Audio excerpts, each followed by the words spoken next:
Chapter 579, Mere People Royal Family.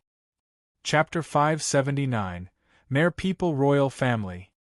The Type 4 sea jellyfish was surrounded by the countless zombies, and it could neither advance nor retreat, its strength whittled away slowly. The remaining 6 Type 4 mutant beasts were being assaulted on all sides by the sea of zombies as well. It was just that they had tough and resilient scales. The fireballs of the H1S were only mildly painful to them, and could not actually damage them.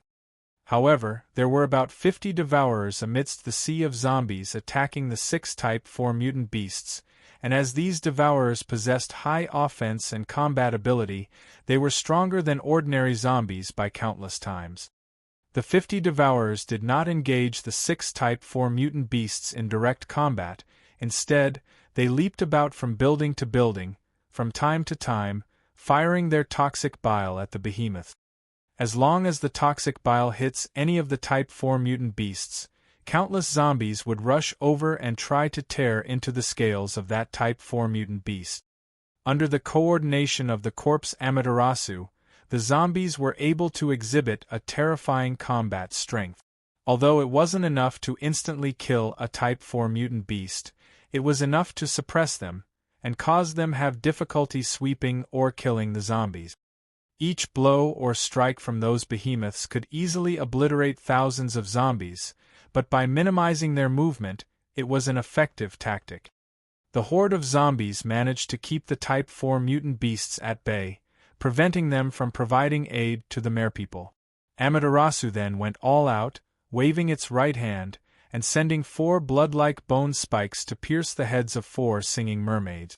It then twisted the bone spikes, sucking up the life force of the mermaids, turning them into shriveled mummies. The merepeople roared out in rage, and sent yet another mighty wave of ice shards shooting towards Amaterasu. Amaterasu did not try to dodge or escape to another area. Instead, its blood river appeared once again, pouring out of its body and surrounding itself. The blood river became some sort of a protection, and Amaterasu then continued its charge into the group of merepeople. The countless ice shards and the incredible cold enveloped the blood shield, and the powerful freezing ability turned the blood rock solid. Seeing the shield of blood being frozen, delight flashed past the eyes of the merepeople. The corpse Amaterasu was simply too overbearing, and it was more threatening than even the Type 3 mutant beast. Gotcha! With a loud crack, the frozen blood river burst open, and a pale-faced Amaterasu leaped out, jumping into the middle of the group of merepeople. As it stood on a piece of frozen blood shard on the waves, its right hand shot out a 100 long sharp bone blade, and it slashed outwards at the merepeople. The faces of the merepeople fell, and some controlled their waves to send themselves into the sky. Some retreated into the waves, while others controlled the waves to turn into ice shields to block the incoming assault. With a single slash, Amaterasu caused 6 beautiful merepeople to be sliced into 2. It then took the chance to shoot out bone spikes and pierce the bodies of 4 others, before it started absorbing their blood essence, leaving them empty and void of blood. After absorbing the blood essence of those 4 merepeople, Amaterasu regained a little of its life force, and its pale face regained some color. The blood essence of you merepeople is not bad. Give me your knowledge and intelligence. Amaterasu laughed savagely, before it shot in front of a beautiful mermaid with an incredible body, and suddenly opened its mouth beyond what was normally capable, and covered the head of the mermaid. It then bit it off in one bite, chewing gruesomely. Although the corpse Amaterasu looked like a human on the surface, it was a terrible existence. It had the ability to absorb intelligence and knowledge by ingesting the brain of certain life forms, hence, gaining and growing its own capabilities and intelligence. Amaterasu laughed savagely, and appeared behind another member of the Sea Clan, before piercing its body and absorbing its blood essence. The language of the Sea Clan. I'm a genius. Ha! It became even more courageous, and its momentum built up the more it killed and absorbed. Finally, it became a sort of blood-red flash. Every time the blood figure flashed by a mermaid or merman, an emaciated corpse would be all that remained floating on the sea. After continuously absorbing the blood essence of dozens of merpeople, Amaterasu caught sight of a 1.45 little mermaid, looking about 12 or 13, wearing a crown with a mysterious pattern and inlaid with a number of crystals. The little lady was childish-looking, but she had an exceptional aura to her, and her figure was explosive, and Amaterasu immediately roared in excitement. "Mermaid Queen! It's you! Become part of me!" It then turned into a flash of light and shot towards the little mermaid. The 8 personal guards around the little mermaid roared out in rage and activated their abilities as countless ice shards fired at Amaterasu. The countless ice picks rained down on the blood-red flash, but was instantly shattered, as Amaterasu appeared in front of the little mermaid. 4 bones with a tinge of blood pierced 4 of the female guards, and sucked them dry. After absorbing them fully and breaking their defenses, Amaterasu reached out and grabbed towards the little mermaid's heart. The little mermaid stared back at the ferocious-looking corpse, and a strange rune flashed brightly on her chest, as she opened her little mouth and blew out a dense and powerful mist that enveloped Amaterasu.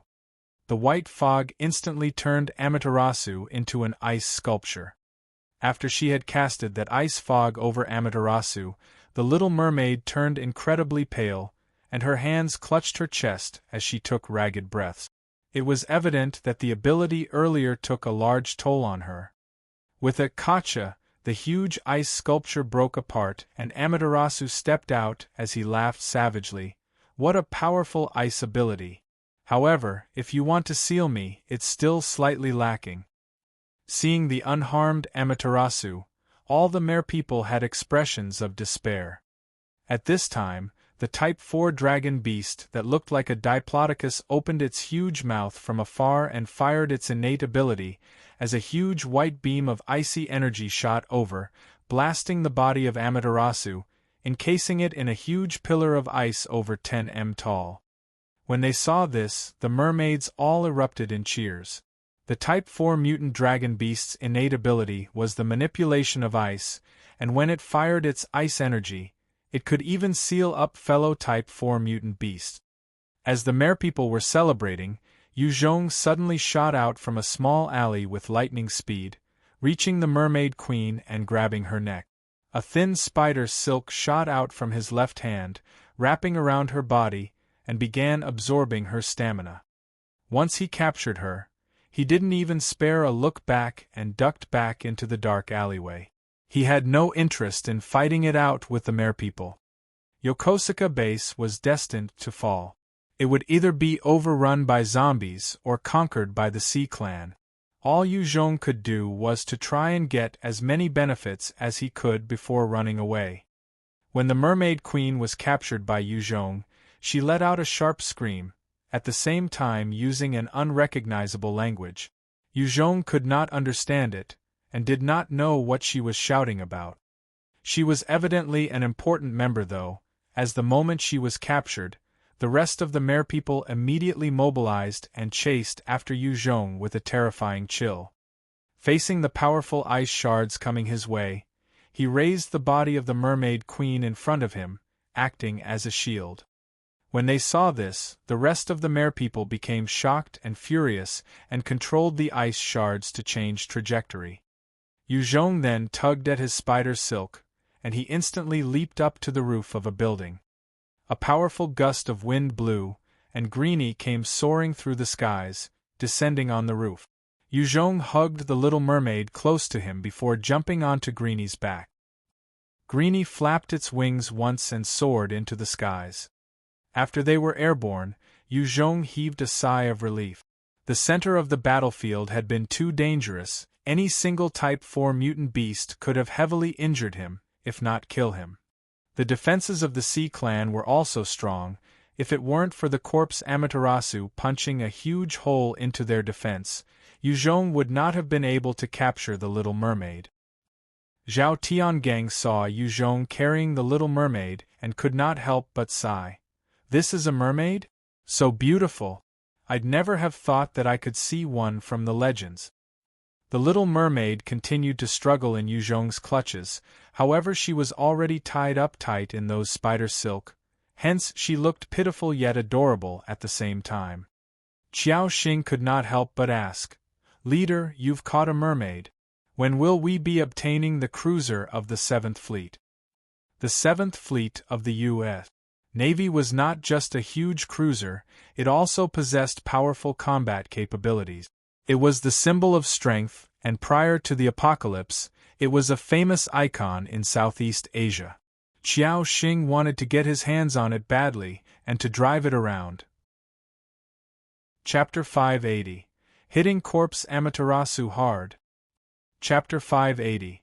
Hitting Corpse Amaterasu Hard. The corpse Amaterasu possessed intelligence, and was a variant mutation of the zombie virus.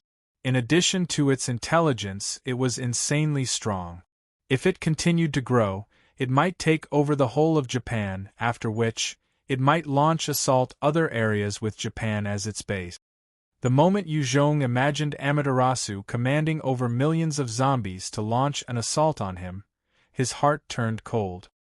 Previously, he had led his army to destroy millions of zombies, and each time, it was mainly due to killing the Z2 that he was able to achieve his objectives.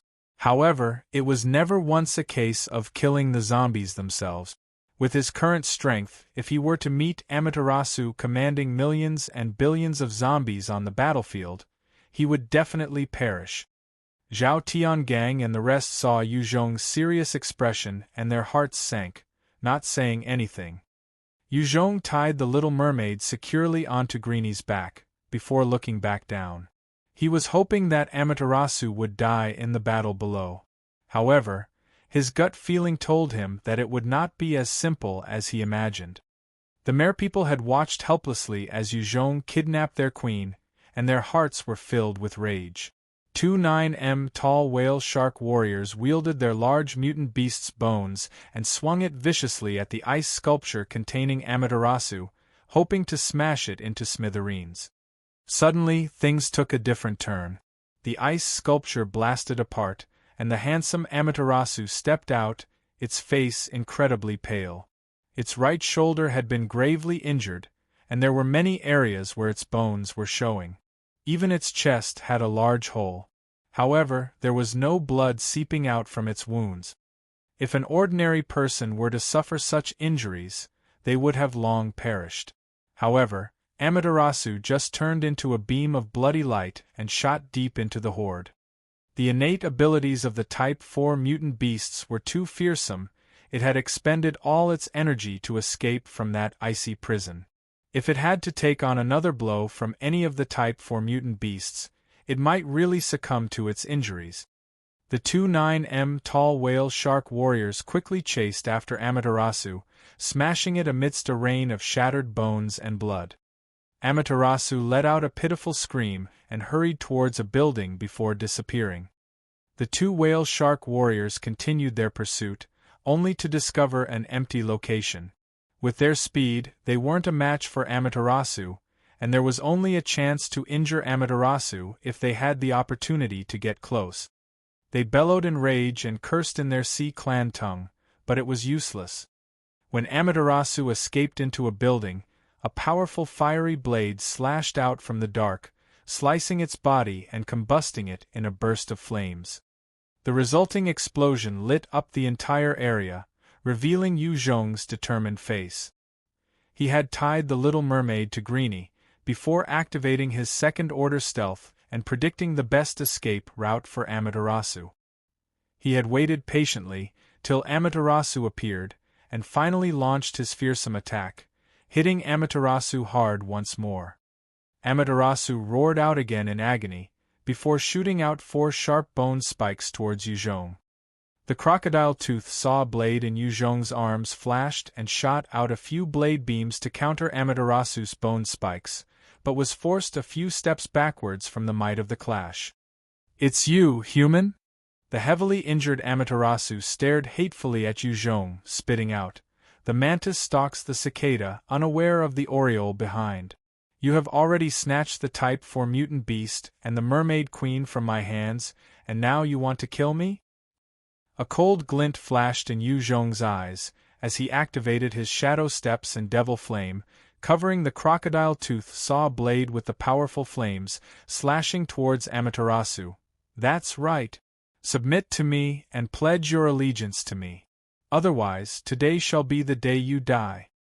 Amaterasu brought up its own blood-colored bone blade to parry Yu Zhong's attack, as a bloody fog began to steam from the blade. Its eyes flashed with an arrogant look. Human, even if I am heavily injured, I will not be humiliated by you lowly scum. Human, I'm appreciative of your cunning and strength.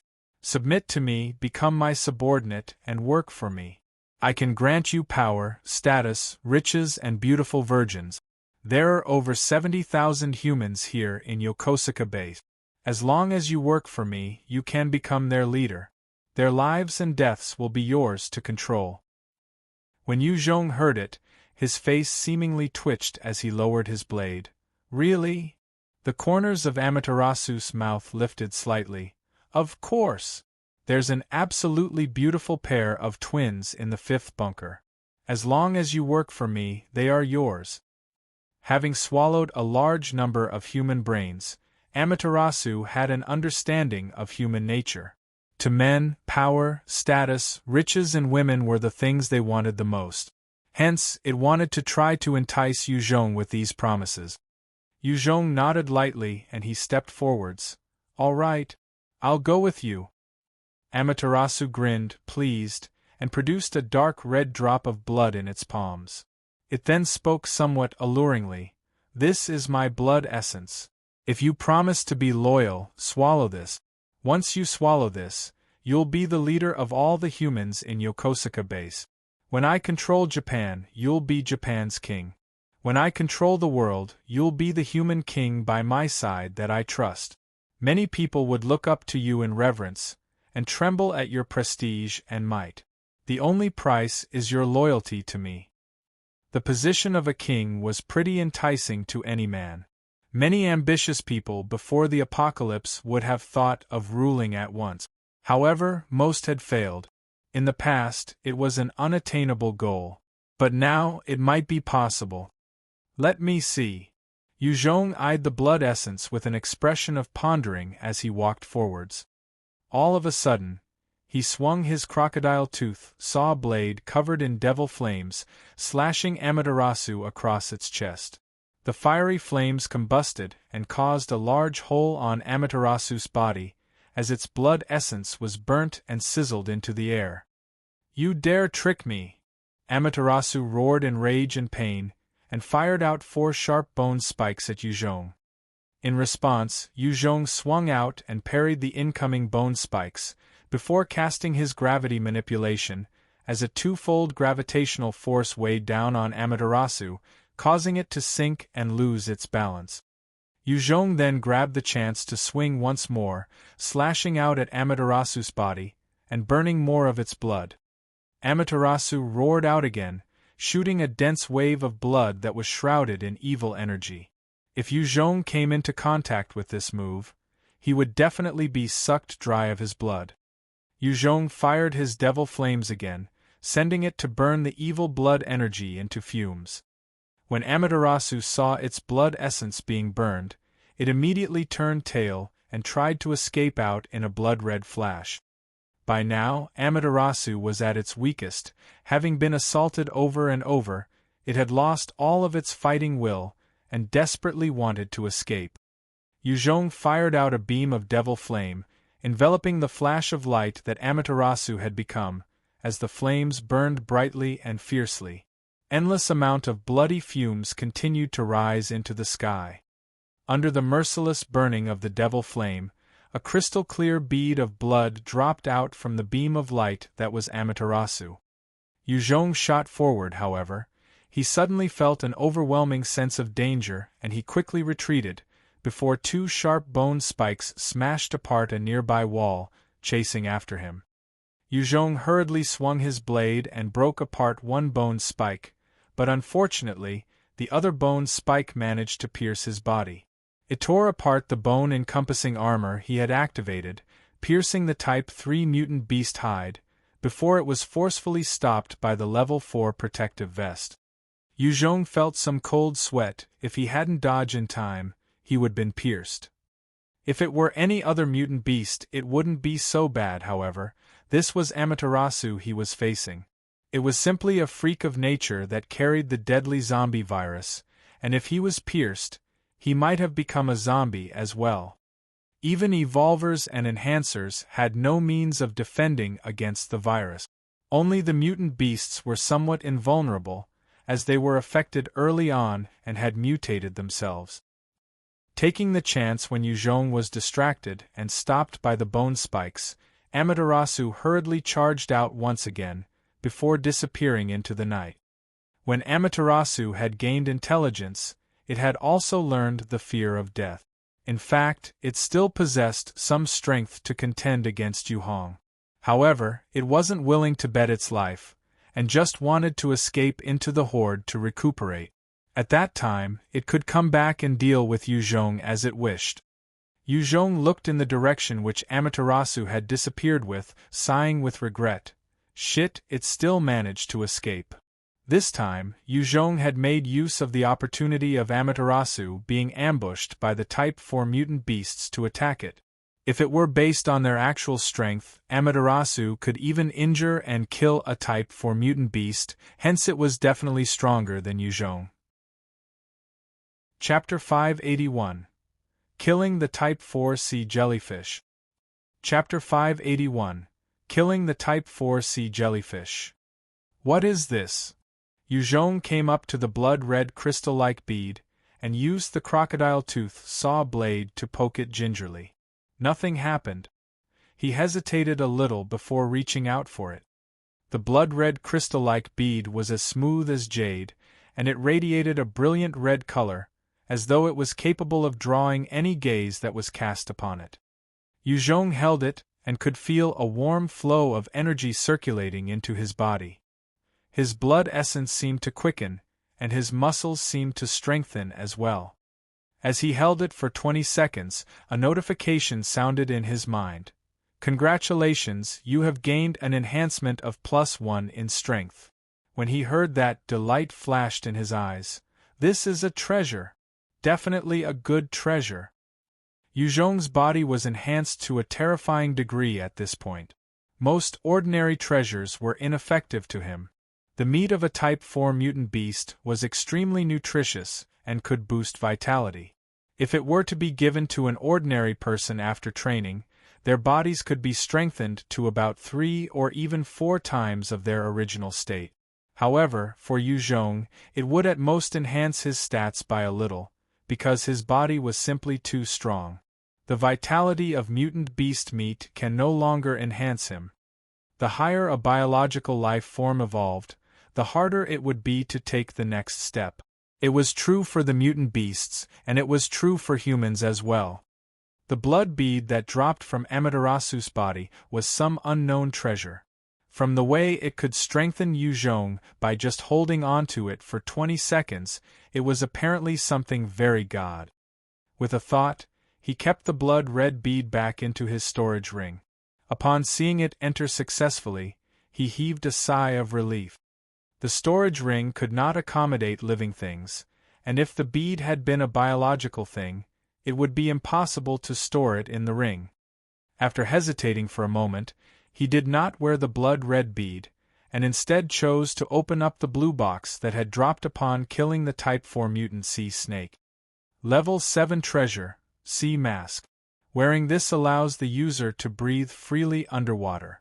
Swimming speed will be boosted, and the mask also negates the resistance and pressure of water. The mask can withstand damage from 25 mm caliber bullets and below. Accompanying skill, Water Jet. Description of skill. Fires a high-powered torrent of water so that the user can travel in a straight line at high speed. Lasts for 10 minutes. The sea mask was a sky-blue-colored mask that was engraved with countless runes, and it seemed capable of covering a person's face. There were holes where the eyes, nose and mouth were supposed to be, and it was enveloped by a layer of transparent film. He took it and thought while eyeing it, "This is a treasure for sea combat." This sea mask was like some diving gear, except that it was much stronger and better. However, it didn't add much to ordinary battles.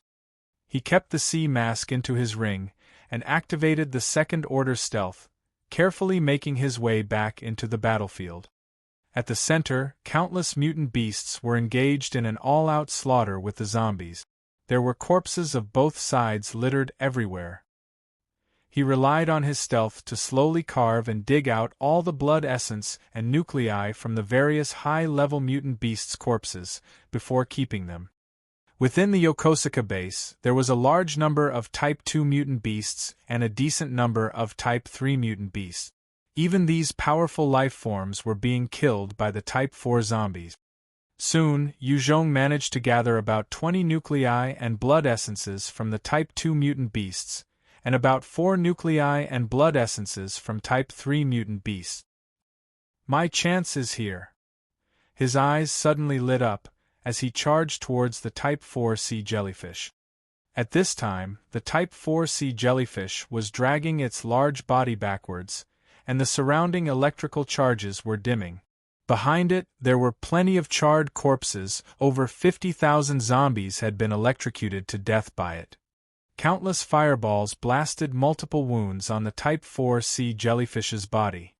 The ant-like S2S were crawling all over it while tearing and ripping its body, causing more injuries. A number of devourers continued to fire corrosive bile at the mutant sea jellyfish, corroding large gaping holes in its body. The mutant sea jellyfish might be able to regenerate from the wounds caused by the S2S and H1S, but the corrosive damage from the devourers prevented any form of healing. Furthermore, there was an intense stench that was being emitted by the wounds. Evolved zombies were like ants to the Type 4 sea jellyfish, and it could easily flatten or crush any of them. But even it would suffer under their swarm and continuous onslaught. It reached out with its massive tentacles to either slap away or bring some S2S into its mouth, as it attempted to make its way to the sea. It had no more strength to activate its innate ability, and it wanted to escape badly to recover. However, it was as though the zombies could feel the vulnerability of the Type 4 sea jellyfish, as many of them rushed over to surround and attack it. Countless zombies were blocking the rest of the mutant beasts from providing any assistance, and both sides were thus locked in battle. The tentacles of the Type 4 sea jellyfish flew about, smashing numerous S2S and S3S into smithereens. However, more S-types continued to crawl all over it, tearing into its body. They even dug into the exposed wounds, further threatening the Type 4 sea jellyfish. In response, it would emit out some electrical charges from time to time, lighting up the area and charring any unfortunate zombies within a kilometer of it. As the storm died down, the charred black corpses of the S-types fell from the body of the sea jellyfish. However, the sea jellyfish was in no better shape, it slumped to the ground, and seemed to be out of energy. The sea jellyfish's innate ability was one of the strongest offensive abilities among the 8 Type 4 mutant beasts, but it also was one of the most energy-consuming abilities. The Type 4 sea jellyfish made its final charge before slumping to the ground, exhausted. Countless evolved zombies rushed towards the sea jellyfish. It didn't matter what level the zombies were, the flesh and blood of a Type 4 mutant beast were extremely tempting. Just then, from within the horde of zombies, Yuzhong with his body wrapped in bone armor reached out with his right hand, and a sharp bone spike shot out and supported him all the way to the head of the sea jellyfish. The H1S that had been hiding in the various buildings fired their fireballs at Yuzhong. They were afraid that he would steal the precious blood essence and nuclei. A bright shield appeared in front of Yuzhong, blocking those incoming fireballs. Yuzhong wielded his black-toothed blade and slashed down viciously at the head of the sea jellyfish. With a strength of over 10 times a normal person, the strike caused a large gaping wound, and mucus started to flow out. Yuzhong then swiftly put on the sea mask that he had just obtained, and burrowed directly into the body of the sea jellyfish. It was a mask that allowed the user to breathe freely in liquid, hence Yu Zhong was able to dive inside the body of the sea jellyfish that was 95% water. He then pulled out his crocodile tooth saw blade and slashed about randomly, tearing flesh and nerve. As he continued to wreak havoc in the body of the sea jellyfish, he noticed a blue nucleus, as well as a bright red blood essence. They were surrounded by a number of white pearls amidst the nerves and tissues. Yu Zhong reached out to grab the two of them, before pulling hard. He then used his blade to sever the different nerves and muscles, causing the brain of the sea jellyfish to immediately shut down. Congratulations on achieving level 81, you've gained 2 attribute points to be allocated. The moment the brain of the sea jellyfish was mutilated by Yu Zhong, he received a large orb of experience, directly causing him to level up. These should be all precious treasures, I shall keep them for now. Yu Zhong eyed the mass of white pearls and encased them in a glass container before keeping it into his ring. Even the flesh and blood of the Type 4 sea jellyfish was a hard-to-come-by delicacy. Yu Zhong quickly sliced some off and kept them into his ring, before hurriedly burrowing out. He had just emerged from the body of the Type 4 sea jellyfish when a gust of wind blew towards him, as a sharp claw made grab at his body. It was an S4 that had just climbed onto the body of the sea jellyfish and was intending to attack him. Yu Zhong swung his crocodile tooth saw blade, slashing the S4 was directly sliced into 2, and a skill book dropped out. Yu Zhong looked down and saw the sea of zombies crawling all over the body of the Type 4 sea jellyfish, devouring its body. The blue-colored box had landed in the sea of zombies. Since anything that dropped out of a Type 4 beast was bound to be a treasure, Yu Zhong took one look at the box and leaped down after it. Chapter 582 Electromagnetic Gun. Chapter 582 Electromagnetic Gun. The horde of zombies looked at Yu Zhong leaping down and immediately reached out with their claws to swipe at him. It was like a hell of demented souls reaching for him. As he landed, Yu Zhong fired out numerous bone blades from his bone-encompassing armor, before he twisted on the spot. In an instant, his whirlwind tactic caused the zombies within a 20 m radius of him to be ground into slices. Body parts and blood splattered and flew everywhere. Yu Zhong reached for the blue box, and the storage ring flashed, drawing the blue box in. He then shot out a sharp-boned spike into the ground, propelling him towards a high building. Even a Type 4 mutant beast could fall under the continuous attacks of the zombies. Yu Zhong was not stupid to think he could withstand their onslaught. All of a sudden, a number of L4S and L3S grabbed the zombies beside them and flung towards Yu Zhong. A rain of zombies shot towards Yu Zhong like cannonballs. The L-types had bad aim, and most of them landed a distance away. There were a few who had slammed into walls and burst apart due to the impact.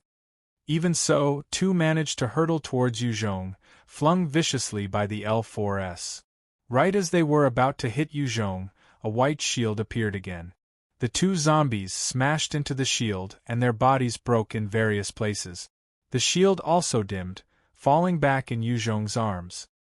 Yu Zhong dared not delay longer, and quickly rushed to the roof before releasing a long and sharp howl. Hearing his summons, Greenie immediately swooped down, picking him up and soared back into the skies.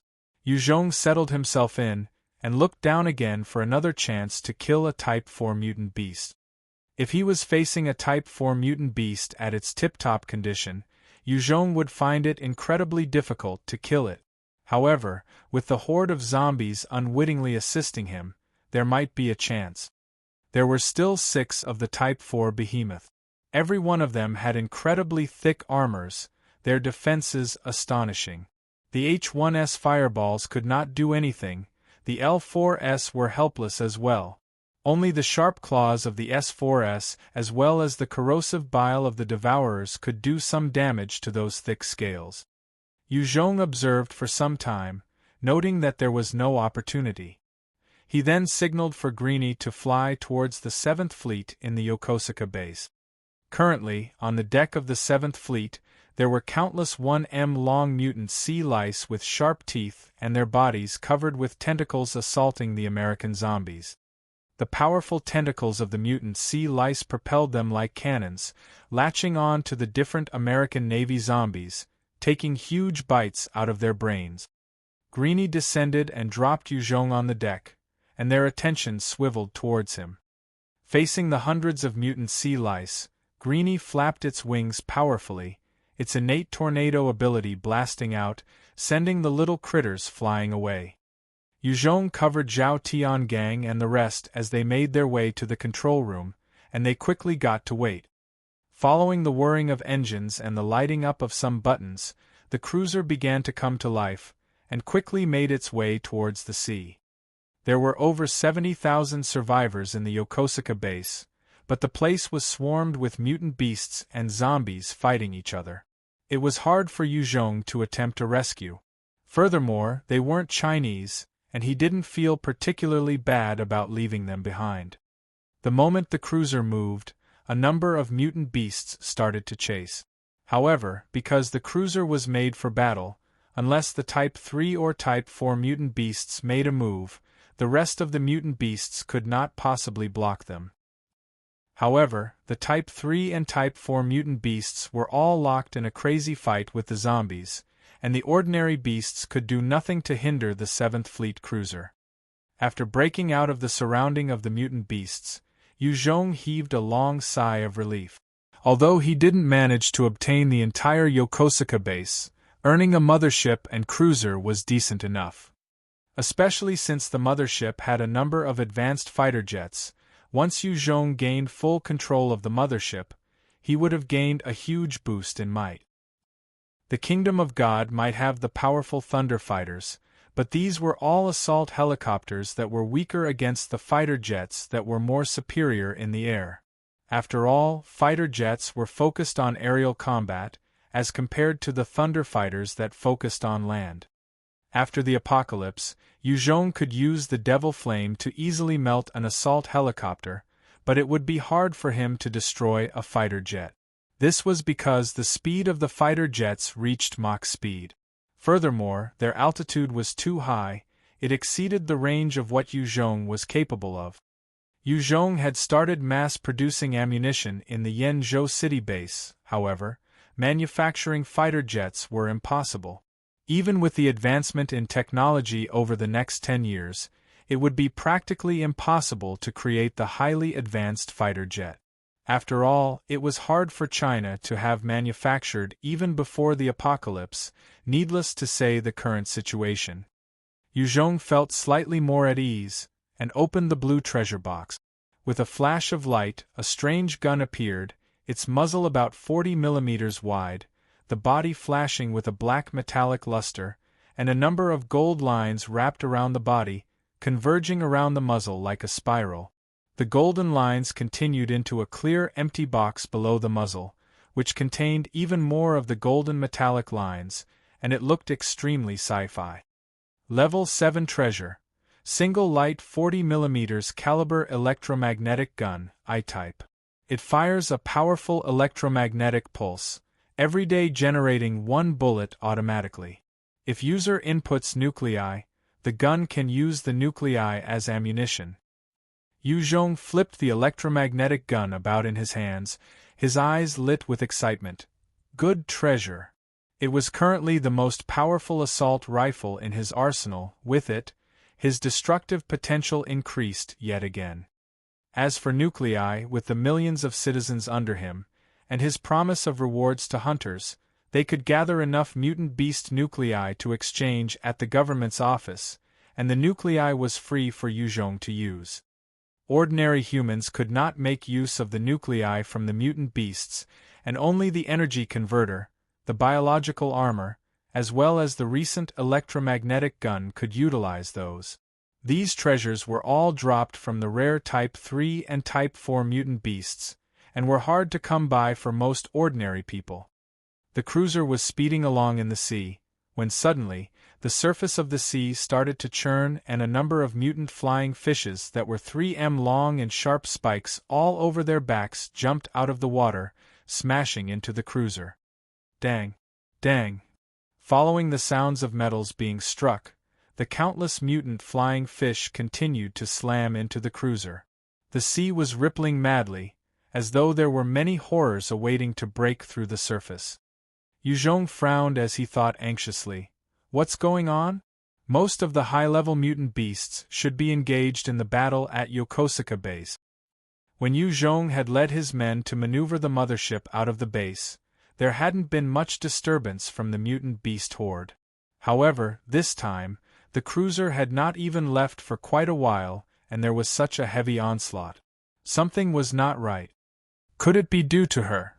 A thought arose in Yuzhong's mind, and he swiftly ran towards the control room. The little mermaid's mouth was open as she seemed to be continually singing something. Strange runes flashed on her chest. The moment she saw Yuzhong, she became flustered and stopped moving out of fear. The runes also died down. So it really is her. Yuzhong came to a swift judgment. He walked up to her and grabbed her, carrying her towards the observation window.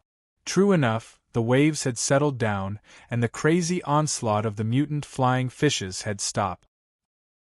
He stared at the little mermaid and growled menacingly, "I know it was you.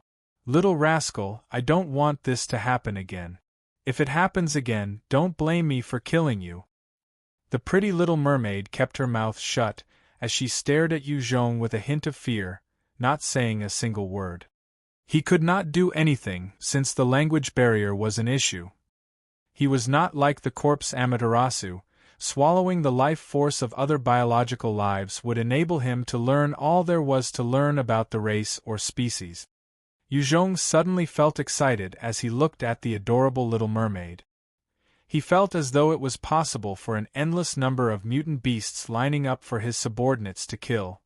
This mermaid queen should be able to summon multiple mutant beasts. If used properly, we should be able to procure a large amount of sea-based products, and gain a large number of nuclei as well. All of a sudden, a sharp scream that could send shivers down one's spine resounded from a distance, and it caused everyone on the cruiser to tremble with fear. Chapter 583, Indonesia.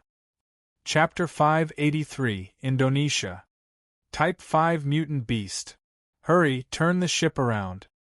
When Yuzhong heard that shrill howl that was filled with might, his face immediately fell, and he ordered loudly. A single Type 5 mutant beast possessed an earth-shaking might. Just one alone could easily make a huge mothership seem like a dwarf. Such a behemoth was basically invincible in the seas, and as long as they wanted to, they could easily flip and tear into the cruiser Yuzhong and his team were on. The little mermaid that was in Yuzhong's arms was also frightened, and her body trembled. The Type 5 mutant beast was truly an overlord in the seas, and her clan was just one of the many factions that held power, and through their joint efforts, they managed to subdue 8 Type 4 mutant beasts. However, a Type 5 mutant beast was beyond their capabilities. Zhao Tiangang swiftly controlled the cruiser to head for another direction, and cranked the turbines, pushing the speeds to the limit. Following the constant howls, a fierce wave rose in the distance, and made its way towards them, before crashing down on the boat. Yuzhong leapt onto Greenie's back, and flew up to the sky for a better look.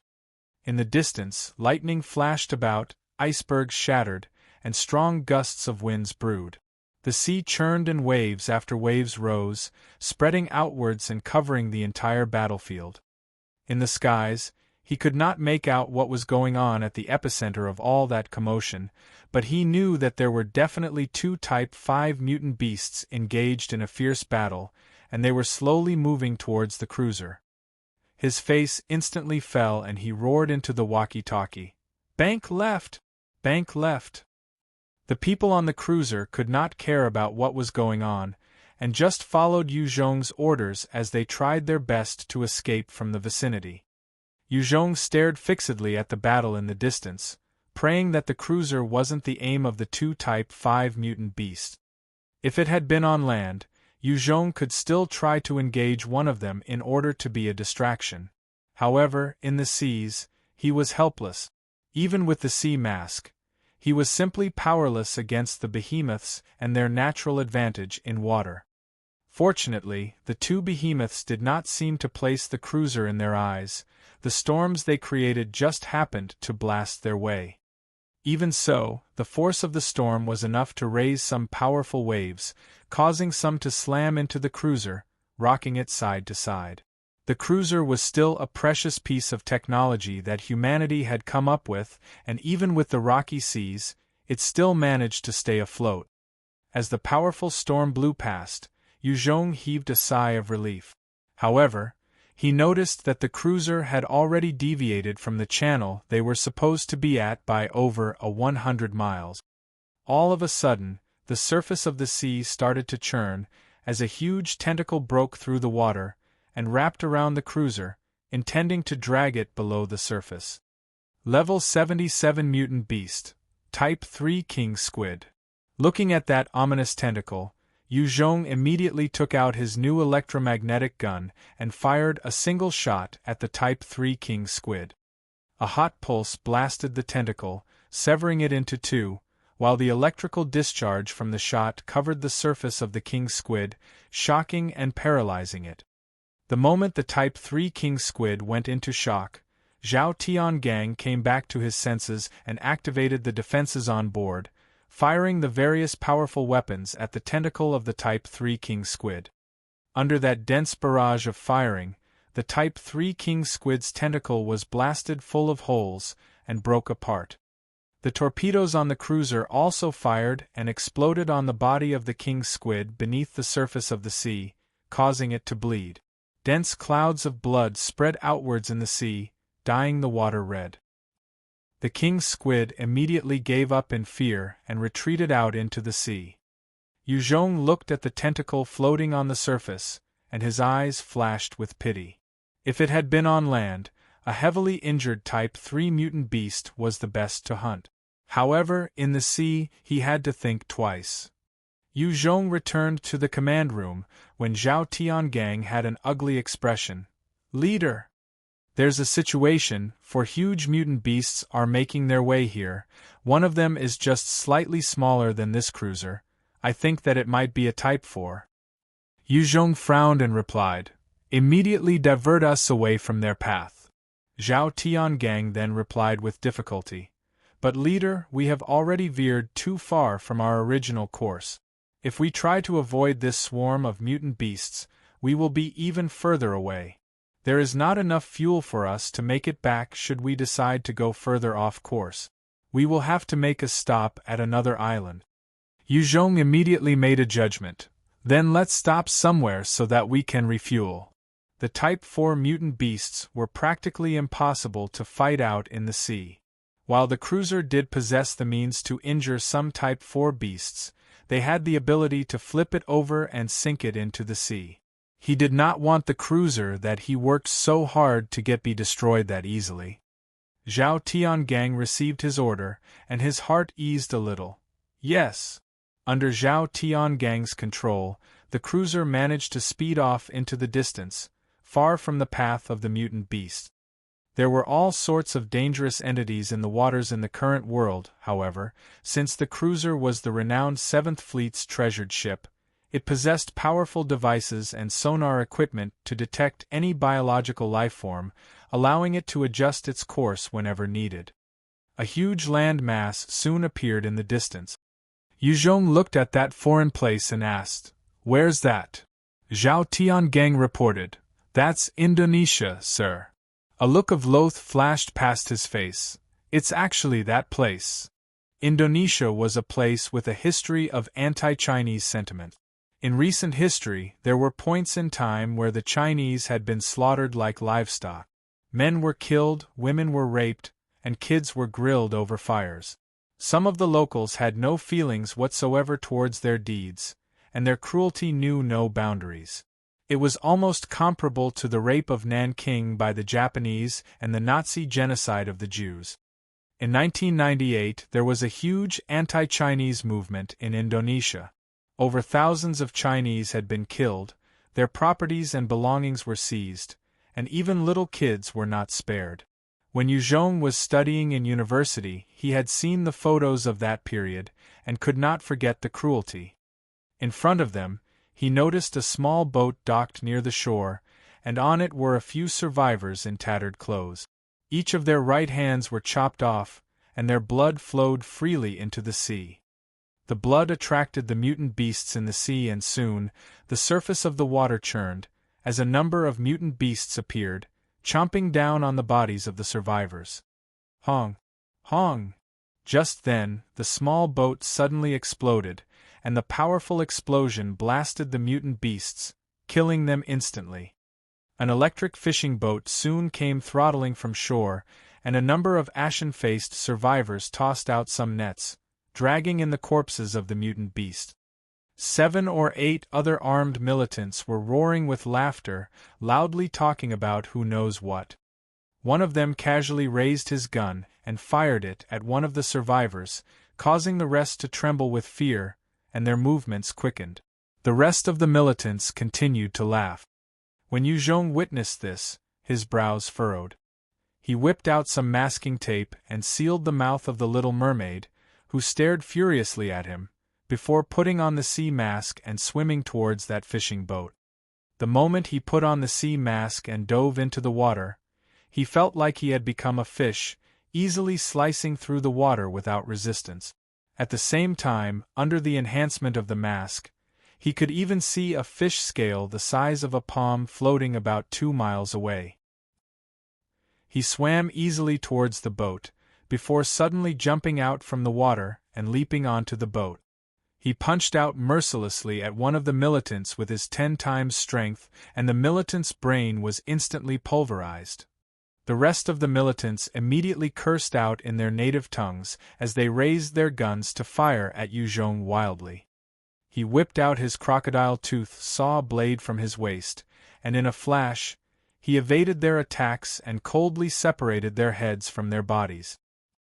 In just a short span of time, all of the militants had been exterminated by Yu Zhong. During the process, the rest of the survivors who had been watching coldly felt a tinge of fear. They immediately got down on their knees and trembled, not knowing what Yu Zhong would do. He eyed them and frowned before using Chinese to ask, "Any of you understand Chinese?" None of them spoke a single word. Chapter 584, Indo-Chinese. Chapter 584, Indo-Chinese. Yu Zhong looked at the survivors trembling in fear and frowned. He immediately took up one of the rifles and pointed it at the head of one of them. "Did I just save a bunch of Indonesian monkeys? What a waste of effort, since you guys are Indonesians, you might as well die." Some of the native Indonesians were lazy, foolish, yet cruel. They had been envious of the lifestyles of the rich Chinese who strove hard in the country. That was why during each period of unrest, some of these people would launch an assault on the Chinese to snatch what they had, raping the women and not letting the children off. They were truly worse than beasts. When Yu Zhong thought that he might have rescued some of these very people he loathed, he felt unhappy. After the apocalypse, he had already slowly grown to become extremely vicious, and he truly wouldn't have second thoughts about killing them. The survivor who was held at gunpoint began to wet his pants in fear as he tried to kowtow profusely, trying to speak in some barely understandable form of Chinese. "Don't kill me! I'm Li Jingren. I'm Chinese, they're all Chinese as well. Please, sir. Thank you for saving us. Don't kill us. We're willing to do anything for you. Don't kill me. I'm Chinese." The rest of them began to kneel and hurried to kowtow. Not all of them could speak Chinese, and 4 didn't even speak, just kneeling and kowtowing. In this apocalypse, any expert that possessed strength was someone who had killed mutant beasts and zombies before. They're well known to be decisive and vicious, and would definitely not be soft-hearted. These survivors did not want to die. Yu Zhong pointed at a few of them and coldly drawled, "Why aren't you guys speaking in Chinese? Are you Indonesians colluding to trick me?" Those survivors turned pale when the gun was pointed at them, and they just kowtowed even harder. Li Jingren immediately responded in a small voice. Sir, they're truly Chinese, but their families have been in Indonesia for a few generations. They have already lost their understanding of the language. They're really Chinese people. It was usually hard for Chinese to assimilate into other countries. Hence, many Chinese families would choose not to teach their kids Chinese, and instead, use the local language to raise their children, in the hopes of integrating better. Many countries were usually more open to their own locals, and less so for foreigners. As for countries like China that usually cared more about foreigners than their own, there were little of them. Yu Zhong pointed to the various corpses floating on the sea surface and asked, "What's going on here?" Li Jingren chuckled bitterly as he spoke out in a solemn manner. They were live bait. The Indonesians captured a few Chinese to be live bait, tying them with explosives, purely to deal with the mutant beasts in the sea. It's how they fish. There were many fierce beasts in the seas, and the Indonesians had devised the trick of tying explosives with bloodied survivors to lure the mutant beasts in, before blowing them up. It was cruel, but effective. Yu Zhong frowned. I heard that their intelligence weren't high. How could they have thought of this idea? Li Jingren laughed bitterly again. It was an idea proposed by a Chinese called Wu Liang. A strong killing intent flashed in Yu Zhong's gaze. This Wu Liang, I must kill him. Someone like that who betrayed his own race to help others. Yu Zhong hated these sort of people the most. He would kill any that he came across. There's no need, sir, he's already dead. Li Jingren saw the confusion in Yu Zhong's eyes. After proposing this wicked idea to the natives, he was soon captured and thrown as the first bait. His wife and daughter had then been raped before killed and cooked to be eaten. When Yu Zhong heard that, he turned silent. Their depravity and cruelty far exceeded his imagination. He then asked, "Any of you know how much firepower their base has?" "Not entirely sure," Li Jingren replied. "I know they do possess many guns. Other than that, we don't know much. We have been kept in pig pens all the time." Yu Zhong pointed to the corpses of the Indonesian militants and told Li Jingren, "All right. I'm giving you guys a chance for revenge now. Take those guns, follow me to eradicate those bastards." "No. No, sir. No. Sir, we can't fight. Sir, they're too fearsome. The moment you go against them, once you're found out, your limbs will be chopped off, and you will be nailed to a cross to suffer till your death." The moment they heard Yu Zhong wanted to take them to fight it out with the Indonesians, they immediately kowtowed furiously, begging not to. They were already broken by the cruelty and viciousness of the methods the Indonesians employed. The only way they knew how to survive was to endure. Regardless of how suppressed, humiliated, or even how many of their loved ones were killed, they only knew how to endure. To them, the moment they retaliated, they would suffer much worse. Most of the Indo-Chinese people only sought to advance their own causes and could endure tough times. As long as they weren't pushed to desperation, they wouldn't just lash out. That was why they didn't dare to antagonize the Indonesians. They might be capable figures in their respective fields, like business, engineers, farmers, architects, all sorts of occupations, but they weren't warriors. However, even the most pitiful had a threshold. Even after suffering so much, these Indo-Chinese survivors in front of him were all trembling and actually dared not rise up to take arms against their tormentors. Yu Zhong eyed them furiously and barked, "What a bunch of useless trash!" They lowered their head in shame, but continued to kneel there, looking like curled-up worms. Yu Zhong eyed Li Jingren and spoke coldly, "Get up, bring me to where you guys were held. Sir, please spare us. It's hell there. On account that we're fellow Chinese, please spare us. I don't want to go back to that hellhole." Some of the Chinese began to wail and plead. Yu Zhong's eyes flashed coldly, and he raised the rifle, firing once into the head of one survivor.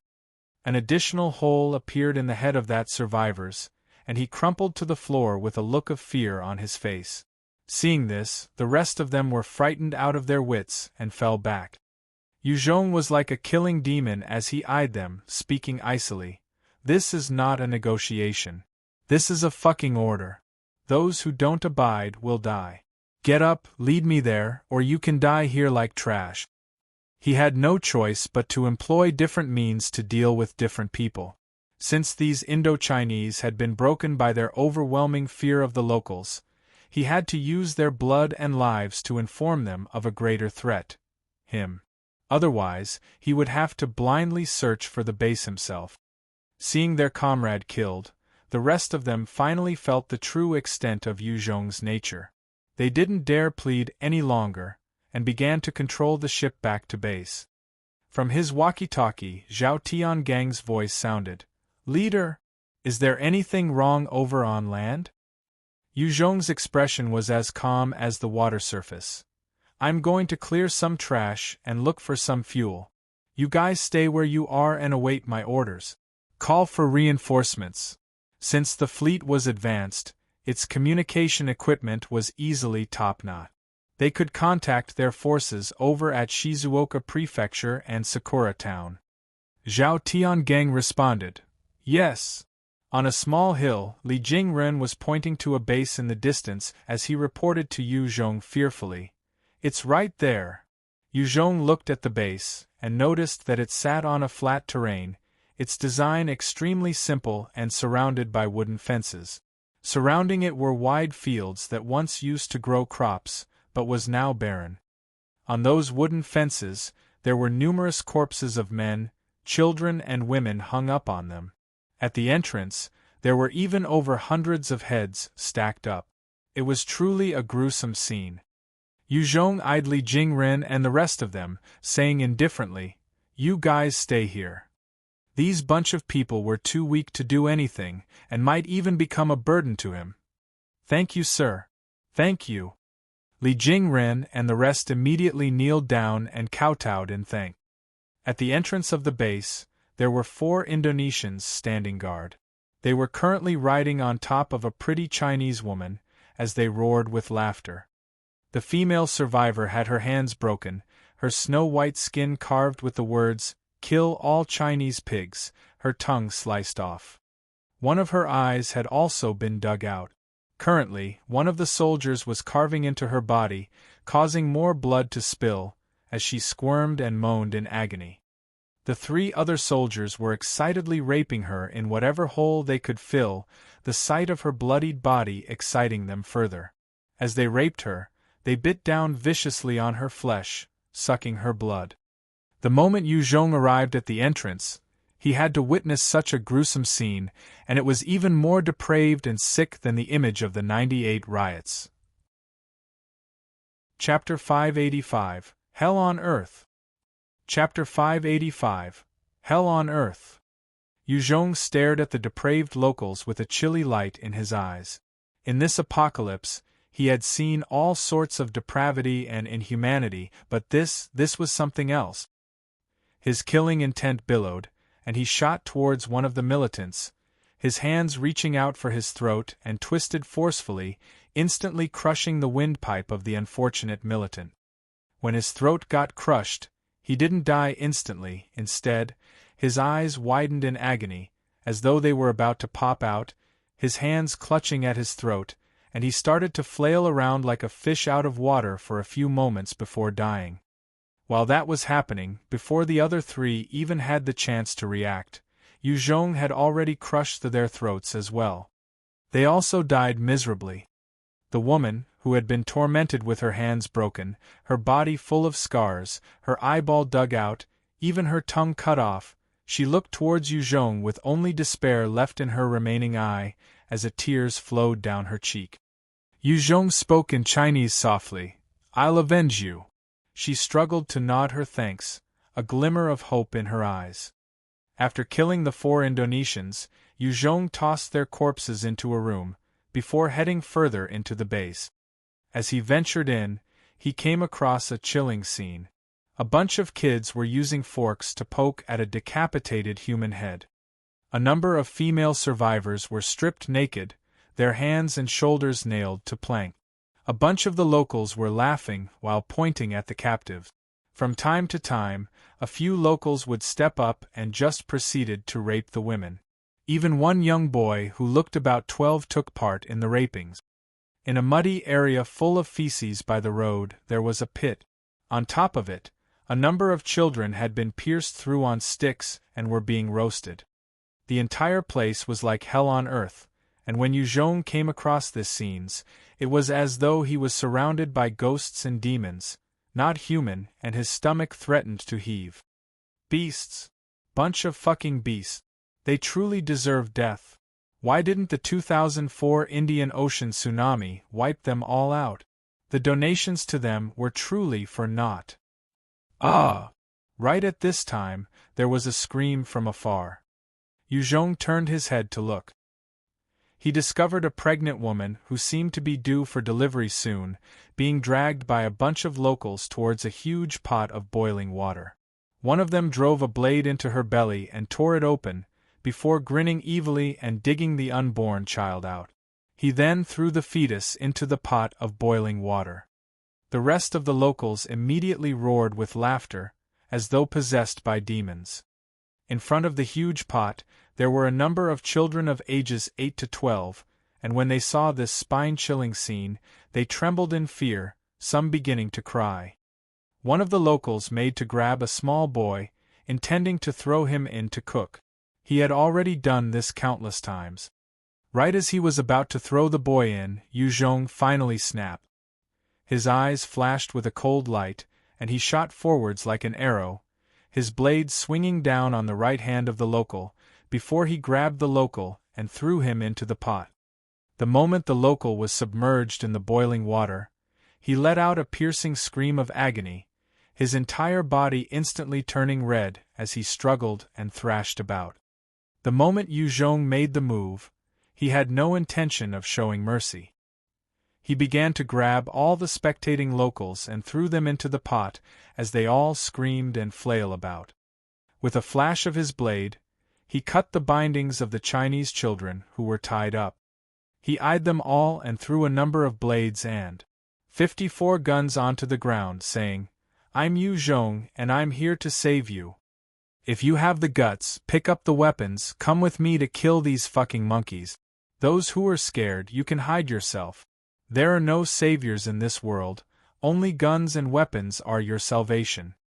If these Chinese kids were in China, Yu Zhong would have assigned someone to come protect them. But they were in Indonesia now, a huge bunch of them were already sheep. What Yu Zhong needed were hungry wolves, the more wild they were the better.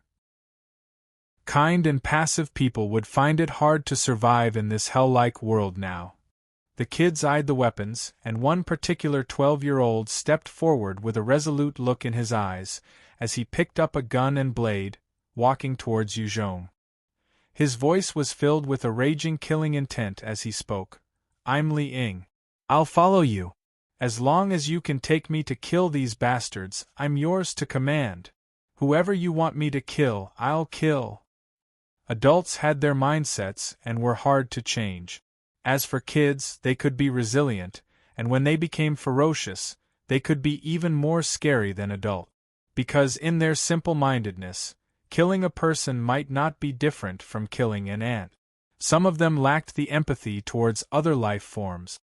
With Li Ying stepping out, the rest immediately bent to pick up the weapons, and stood around Yu Zhong like little wolf cubs.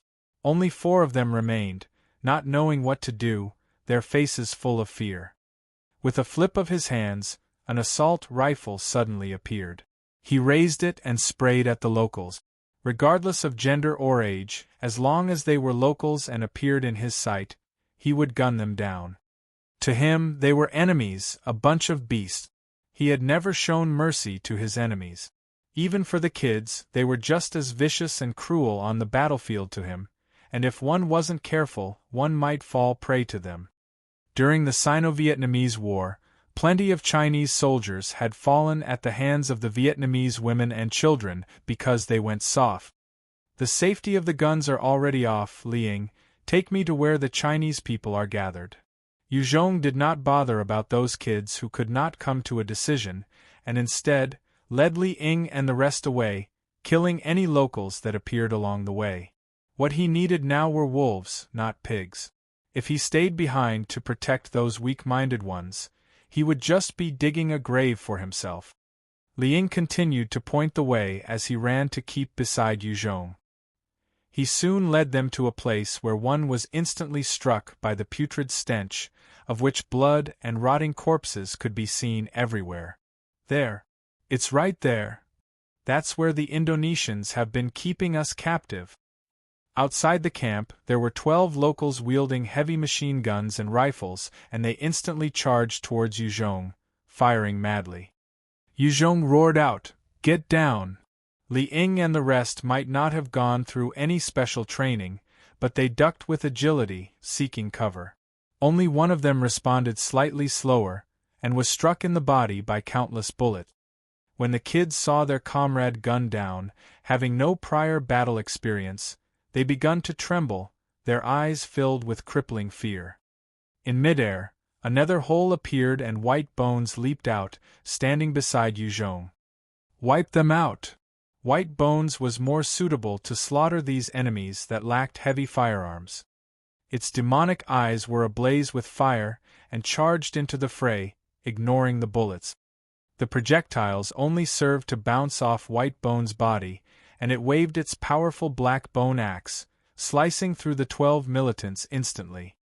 Yu Zhong called out in a loud voice, "I'm Yu Zhong, I've now killed the Indonesians guarding this cell. Those with guts bring your weapons and come out with me now to kill the rest."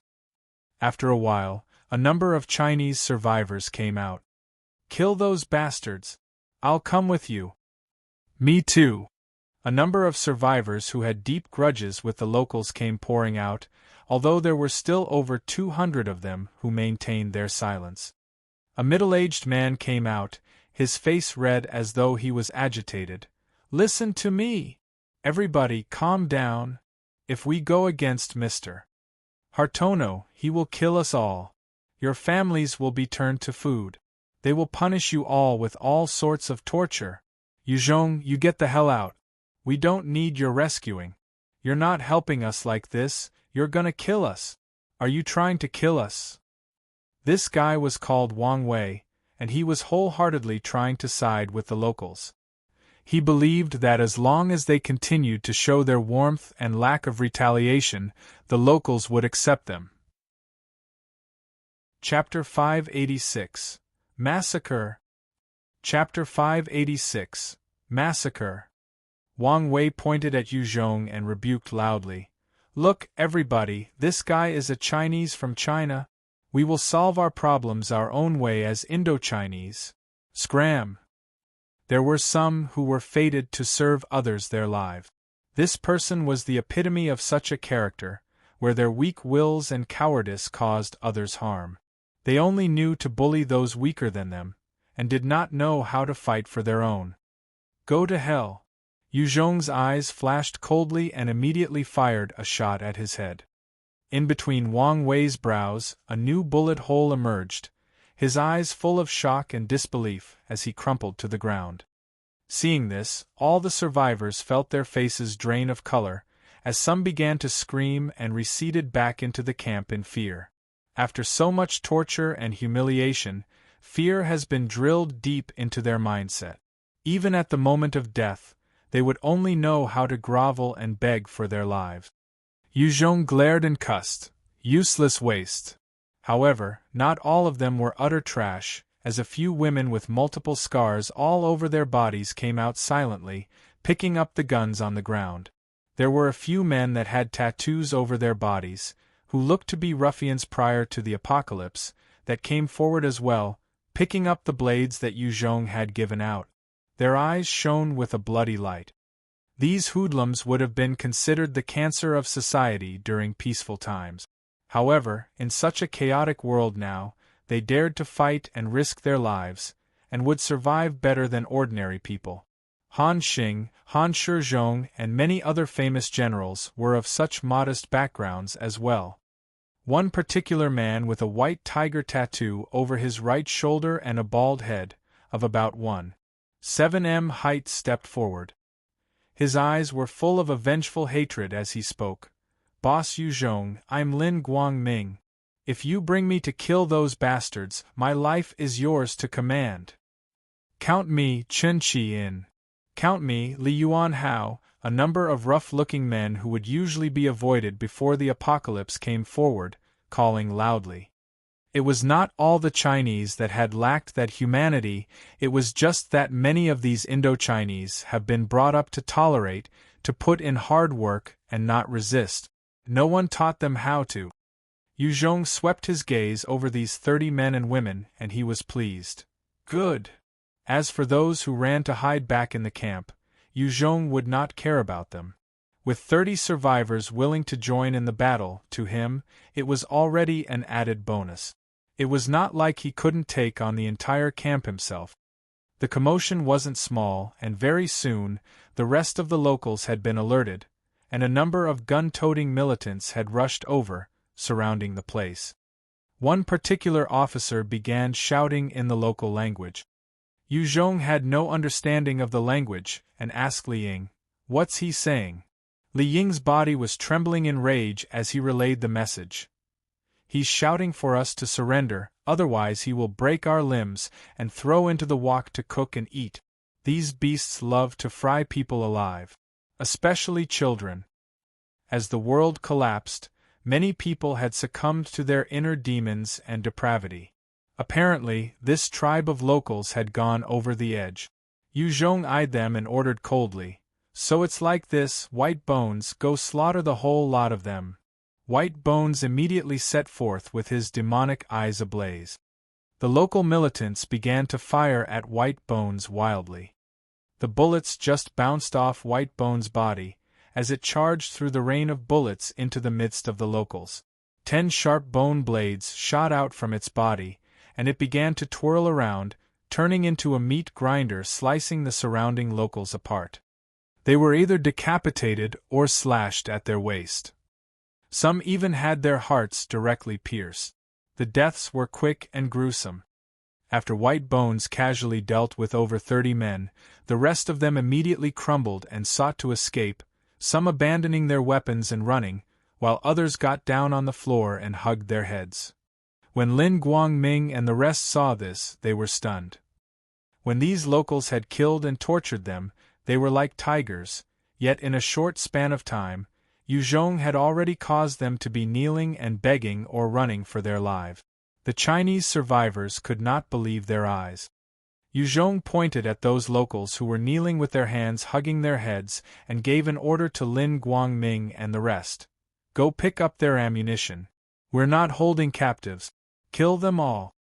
Since Lin Guangming and the rest were lacking the killing aura, Yu Zhong wanted to make use of these unfortunate locals to cultivate their murderous intent. Those who had never seen blood before were vastly different from those who had been exposed. "Yes, boss Yu." A fierce intent appeared in Lin Guangming's eyes as he hollered while charging at those locals. "Brothers! Follow me as we kill these damn bastards." Lin Guangming swept up a blade and thrusted it viciously into the body of one local, before pulling it out, effectively slicing his abdomen area, causing the local to scream out in agony. With Lin Guangming rising to the occasion, those Chinese survivors that had willingly stood forward immediately charged, picking up the guns that the militants had abandoned and killed all the parties who had surrendered.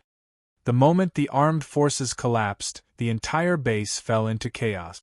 Many of the locals tried to use their weapons and killed the survivors on their hands first before escaping. Some even took the chance to kill their own comrades, stealing their resources, setting fire to the huts, plunging everything into chaos. White Bones took the lead, with Lin Guangming and the other survivors charging behind. Regardless of who they saw, be it men or women, young or old, as long as they were the locals, they would kill. Fresh blood dyed the entire place. Countless locals were being slaughtered by the group of survivors. They begged and shrieked for their lives, hoping for mercy. However, Lin Guangming and the rest were overcome by bloodlust and their unforgettable memories of the treatment they had received, using their weapons to end the lives of all these people. Yu Zhong watched all these from behind. It was something he had done himself as well. In Vietnam, because of the actions of No Nam Hong, previously translated as Wien Hong, Yu Zhong had killed a town of 4,000 survivors in a fit of anger. These locals had been acting worse than humans, and their actions were comparable to No Nam Hong, even surpassing his in depravity. Yu Zhong would naturally not allow them to live. After slaughtering over 100 of them, the experts of the base finally appeared. 20 enhancers appeared, each of them wearing all sorts of strange equipment. When Lin Guangming saw them, his face fell as he called out, "Not good. Boss, these are all experts with powers. They're the strongest experts in Indonesia. Even special forces aren't a match for them. I've had a special forces friend who had died at their hands. Please tell Boss White to be careful." A look of fear also flashed past the faces of the dozens of Chinese survivors behind Lin Guangming. To them, enhancers were people way above them, more so those with special abilities. They could not hope to stand up to them. Even with guns, there was no assurance they could live. Yu Zhong eyed them and called out coldly, "Just a bunch of ants."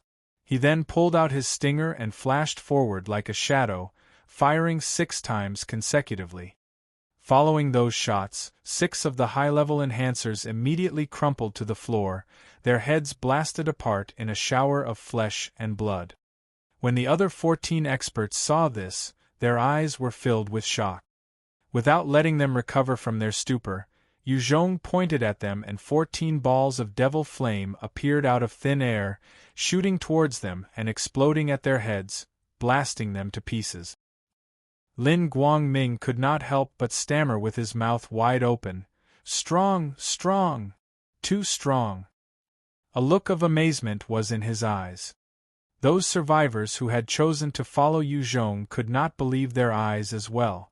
They were now filled with not just gratitude and respect, now there was a sense of awe and reverence. Such a killing god was their leader, and they believed strongly there was a chance for them to survive in the future. Those 20 enhancers possessed the greatest might out of the 2,000 over people in this base, and with their deaths, no one else dared to step out to stop Yu Zhong. Many tried to make a run for it. There were some who also wisely chose to surrender, hoping to live on. After all, there were no cases of Chinese committing genocide overseas, and they prayed with all their might Yu Zhong was the same. The entire base was soon under Yu Zhong's grasp. He had captured a total of 1,300 locals, and 200 over sheep-like Chinese survivors. He then proceeded to slaughter over 700 of those who had participated in the killings of the Indo-Chinese, creating a river of blood right there in the base. After controlling the town, he gathered everyone in the wide open area. "From today onwards, I'm your master, your king. I will announce now, Li Ying is now the commander of the Youth Guards, Indonesian branch. Lin Guangming is the commander of the Indonesian 1st Battalion, Chun Chi, the commander of the 2nd Battalion, and Wang Qi the commander of the 3rd. As of today forth, under my authority, Li Ying, Lin Guangming, etc., these 47 people are the first-grade citizens, they're protected by the law. As for the rest of the Chinese survivors, you will be considered 5th-grade citizens. All the locals are slaves." Chapter 587, Slavery. Chapter 587, Slavery. Only citizens possess the right to copulate and build families. 5th-grade commoners and slaves have no rights. They must bow when they see citizens. Slaves must kneel. The official language will be Chinese. Anyone found conversing in other languages in public areas will be punished accordingly. Citizens will be downgraded, and 5th-grade commoners will become slaves. Slaves will be put to death. Yu Zhong swept his gaze coldly across the field, announcing this cruel and harsh rule. Li Ying stood beside Yu Zhong and translated for everyone present. "I have something to say." At this time, a Chinese survivor stepped up, speaking in a self-righteous manner. Yu Zhong, it is an era of human rights. By implementing slavery, it's going against the very fiber of society. The best method is to establish a democracy now, and allow us citizens to select our own leaders.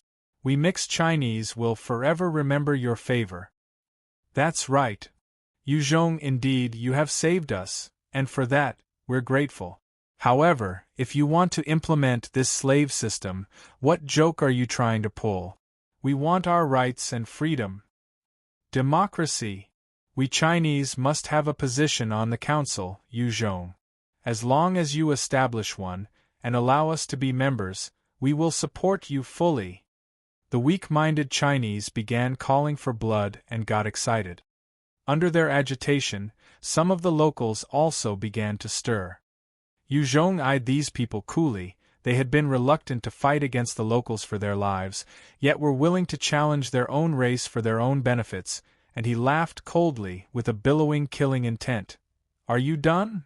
Seeing that cold smile and feeling his killing intent, the mixed Chinese felt a chill in their hearts, and immediately clammed up. Yu Zhong waved his hand. Since you're done, it's time for you to be on your way. Li Guangming and Li Ying swiftly brought men and rounded up those who called out the loudest. What are you doing? Release me. I'm Chinese, you hear, your fellow countrymen. You can't do this. What are you doing? No. No. Those that were dragged out began to cry for help. Yu Zhong looked at them coolly and spoke. Fools!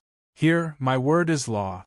My words shall be obeyed, and those who disobey will only have one outcome: death. Execute them. Li Ying brought the members of the youth corps and eyed those troublemakers coldly. They held guns to their heads and pulled the triggers. Pung! Pung! A number of corpses crumpled to the floor. When they witnessed this, fear flashed past the faces of the mixed Chinese survivors. They had dared to cause unrest because they had assumed Yu Zhong was a fellow Chinese and would not kill them. They never thought that he would snap and kill them like livestock without batting an eyelid. This resulted in a renewed respect and fear towards him. Yu Zhong then turned his attention to the locals. Some of you slaves had dared to move earlier. Kill those who moved, including their entire families. Drag them out and execute them now. Li Ying and Lin Guangming turned towards the locals. The locals immediately surrounded Li Ying and Lin Guangming tightly, sealing their movements. They were evidently more united than the Chinese. Yu Zhong looked at them and ordered, "Kill those who resist. Open fire." 10 light machine guns who were already aimed at the locals immediately fired, and a rain of bullets fell upon the locals. As the bullets fell, a number of them were punched full of holes, with blood splattering everywhere. Those who had tried to block Li Ying and the rest immediately fell in pools of their own blood, groaning in agony. The subordinates then stepped forward and used their blades to end the lives of those locals. The rest of them shivered uncontrollably and eyed Yu Zhong on the stage, while their faces drained of color. Let me make myself clear for the last time. Those who disobey will face death. He eyed them all coldly before continuing. Those who perform well and gain merit will have the chance to be rewarded. If you want to be a first-grade citizen, killing the enemy is the fastest way. For each enemy killed, you will gain 1 merit point. 5th-grade citizens require 2 merit points to upgrade to a 4th grade. Each grade is the same. Therefore, a 5th-grade slave will have to kill 40 enemies to convert to a 5th-grade citizen. 5th-grade commoners will have to kill 20 to become a 5th-grade citizen to be able to have access to mates and ensure your family line. Before exchanging your points to become a citizen, 1 merit point can be exchanged for one-time copulation. Resources will be handed based on your classification as well. Yu Zhong then said indifferently, I'm now giving you a chance to turn your lives and situation around. I'm selecting 20 soldiers from the commoners and 50 soldiers from the slaves. Those who want to change their destinies, go report to Li Ying and Lin Guangming. A young Chinese immediately charged over to Lin Guangming and exclaimed loudly, Me! I'm willing to be a soldier and kill our enemies. Me. I used to be a farmer, I have strength. I'm a carpenter, my body is sturdy. After hearing what Yu Zhong said, a number of Chinese survivors who initially had no interest in joining the army immediately volunteered. They surrounded the subordinates of Yu Zhong as they knew that it was truly a chance to turn their fates around. If they missed it, they would have to live like ants, without any capacity for pride. Yu Zhong's words were translated by Li Ying for the locals, and they scrambled to be picked as well. Yu Zhong then ordered, Li Jingren, bring some people to teach the rest Chinese. Seeing that Yu Zhong had conquered the base, Li Jingren and the rest decided to stay. After all, there were zombies and mutant beasts out there, and without food or water, they wouldn't survive beyond a week. Li Jingren responded by bowing and replying respectfully, Yes, Boss Yu. After settling things down, Yu Zhong came to a luxurious spring nearby and got in. Ah, comfortable! His entire body was submerged in the hot water and felt his blood circulating. He let out a long breath, before whisking out the Type 4 mutant sea snake blood essence and swallowing it. The moment he gobbled it, it turned into hot currents of energy that looked like snakes, and they began transforming his body from within. It was fortunate that his endurance was extremely high, and hence could withstand the might of that blood essence. A normal person might explode from the forceful energy. The energy kept on rushing within his body, as it was slowly absorbed and converted into his own strength. Congratulations on gaining 15 strength, 5 spirit, and 10 endurance points in enhancement. When his body finished absorbing the huge amount of energy, a sound of notification resounded in his mind. He then threw the blood essence of the Type 4 sea jellyfish into his mouth as well, without hesitating. The moment the blood essence went into his body, it turned into powerful balls of lightning energy and exploded within him, as though they were trying to tear his body apart. Lightning charges could be seen emitting from his body from an onlooker viewpoint. Under its constant explosion, Yu Zhong felt like his insides were being pricked constantly, as though numerous blades were slicing through him. The pain was almost unbearable. His cells were being blasted apart, before mending themselves quickly with the lightning-based energy, strengthening him. Congratulations on gaining 15 spirit, and 10 endurance points in enhancement. My strength has increased again. After fully absorbing that huge amount of energy, Yu Zhong slowly opened his eyes and smiled faintly. When one's strength reached this stage, it was incredibly difficult to push to the next threshold. Killing multiple Type 3 mutant beasts might not work as well. Only by killing those Type 4 mutant beasts would allow him to level normally. However, every single one of those behemoths were extremely powerful. Even he did not have full confidence in dealing with them. Swallowing the 2 Type 4 blood essence had boosted his power a lot. Early the next day, Yu Zhong brought Li Ying and his troops, as well as Lin Guangming's troops, and launched an assault on a nearby establishment that had about 1,000 people. With White Bones joining the fray, it easily killed about a dozen locals, wiping out the enhancers amongst them. The rest of the locals immediately collapsed and surrendered to Yu Zhong. After killing yet another 400 locals who had participated in killing of Chinese, he continued to sweep through the nearby bases and factions, thoroughly swallowing them up and bringing them under his control.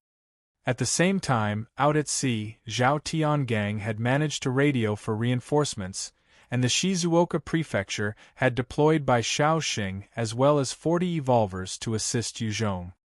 With this deployment, Yu Zhong became even more relaxed. Every single one of them had the strength to face an armed force of over 100. With them here, Yu Zhong could easily move out in all 4 directions to sweep through the establishments, crushing them all entirely, and bringing the resources back. By the end of 10 days, they had amassed a group of 7,000 locals, 3,000 Chinese, and they began to start anew. In fact, the total number of locals had numbered over 20,000 initially, but over 13,000 of them had participated in depraved acts as well as the slaughter of Chinese. Yu Zhong thus decided to kill them all. At the same time, he managed to gather about 400 Chinese soldiers, of which there were about 130 children who were still young that formed the Youth Corps and were fiercely loyal to him. Chapter 588. Country A Northern Coalition. Chapter 588. Country A Northern Coalition. By the sea, Yu Zhong ordered the Little Mermaid, "Summon the sea mutant beasts." The little Queen Mermaid stared back at him with a stubborn look, and her lips pursed tightly. Right now, she was wearing a blue dress, and her fins have transformed into legs. She looked just like a beautiful loli, without a hint of the myth-like mermaid traits. Yu Zhong eyed her coldly and said, "You're not willing to listen? Good. Masako, come over here and make sure to guide her properly." "Hi." Beside Yu Zhong, the sexy and mature female instructor bowed, before walking towards the Little Mermaid. When the Little Mermaid saw Masako approaching her, an expression of fear came over her face, as she began to squeal in some broken Chinese. "No! No!" The Little Mermaid was the queen of her race after all, and her talents were naturally astounding. Her intelligence was superior, and she had quickly picked up some simple Chinese. However, even so, she was still filled with dread towards the instructor Masako, and her fear towards her surpassed even that towards Yu Zhong. As a personal instructor, Masako had no tenderness or care towards another female. She was extremely harsh and strict, which caused the Little Mermaid to be scared of her. Yu Zhong ordered coldly, "Summon the mutant beasts. Only call the lower-level ones." The mermaid dared not disobey any further, and opened her mouth to croon in a mystical but strangely soothing sound. The voice continued to spread out towards the sea. After a period of time, the surface of the water churned, and a number of mutant sandworms and mutant sea lice began to swarm out of the water. Yu Zhong nodded in satisfaction when he counted over 100 of them, and said, "All right, that's enough." In response, the Little Mermaid stared hatefully at Yu Zhong, while her fair and exquisite face crunched up. She was pissed at Yu Zhong's demand of her, but she had no choice. After all, she was his captive, and if she disobeyed, the alternative was scarier. Yu Zhong pointed to the mutant beast horde and told Li Ying and the rest who were wielding Tang replica swords, "Eliminate them." These mutant beasts were precisely intended to hone the people under him to become enhancers. Li Ying, who had cut his hair short and wore a small military uniform, held a dark magic blade as his voice rang out clearly above his comrades. "For the leader! Charge!" The Youth Corps immediately charged forward with high spirits as they all shouted out, "For the leader!" Bai Shaoxing, White Bones, and 20 other evolvers stood aside to watch over the Youth Corps, ensuring that they weren't in any mortal danger. The beasts that the Mermaid Queen had summoned were basically Type 1 monsters. Those that were dangerous enough that could threaten the Youth Corps had been dealt with by Bai Shaoxing and the rest. With the protection of those elite soldiers, Li Ying and the rest of the young soldiers began to rise quickly in level, reaching level 10 within a short span of time, and their momentum wasn't stopping. Yu Zhong looked at the stubborn Little Mermaid and the corners of his mouth lifted slightly. This Little Mermaid is truly a treasure. As long as I can control her, I can train up an entire army of enhancers. He said, "I shall give you a name. Hylon." When the Little Mermaid heard Yu Zhong giving her a name, she turned her head to the side out of spite, not saying anything. When Masako saw that, her face became frosty as she barked, "Hylon, what's the meaning of your attitude? Master has kindly given you a name, it's an honor. You're not thanking him. Do you want to be kept in the dark house later, and taste the true meaning of hell?" A hint of fear flashed in Hailan's eyes as she turned back to Yu Zhong reluctantly, Befra speaking in broken Chinese. "Thank you, master." Yu Zhong eyed Masako with amusement. "Good. When he had contacted Japan and raised the issue of the Little Mermaid, Kira Waichi had suggested to send Masako over. Indeed, within days, she had managed to train Hailon to be slightly more controllable. She bowed towards Yuzhong while responding with an alluring smile. "Thank you for your praise, master." Although her looks wasn't considered the cream of the crop, her methods and the way she carried herself was extremely feminine and even more mesmerizing than some top beauties. Yuzhong made use of Highland's strength as much as he could, and within a span of 3 days, he managed to raise Li Ying and the rest of the Youth Corp to become level 30 enhancers. Lin Guangming and the rest of the mixed Chinese had been trained to level 10 as well. Having formed a unit of decent fighters, they managed to gain over a ton of mutant beast meat from the nearby areas as well. As Yuzhong was raising a unit, there were finally some movements from the locals. Although Yuzhong had taken over almost all of the smaller factions around, there were still 3 large bases that had over 10,000 survivors. They were the Country A Revolutionary Committee, Country A Renaissance, and the Country A Empire. Each of these factions controlled over 3,000 survivors each, and had a decent number of enhancers.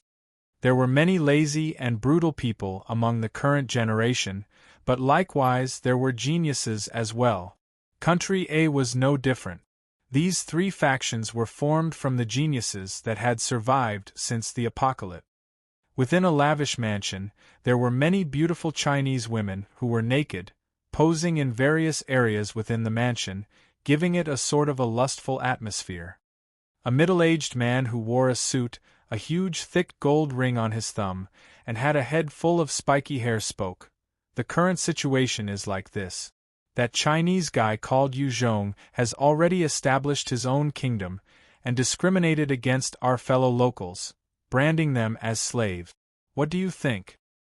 This man was called Bensido, and he was the leader of the Country A Revolutionary Committee.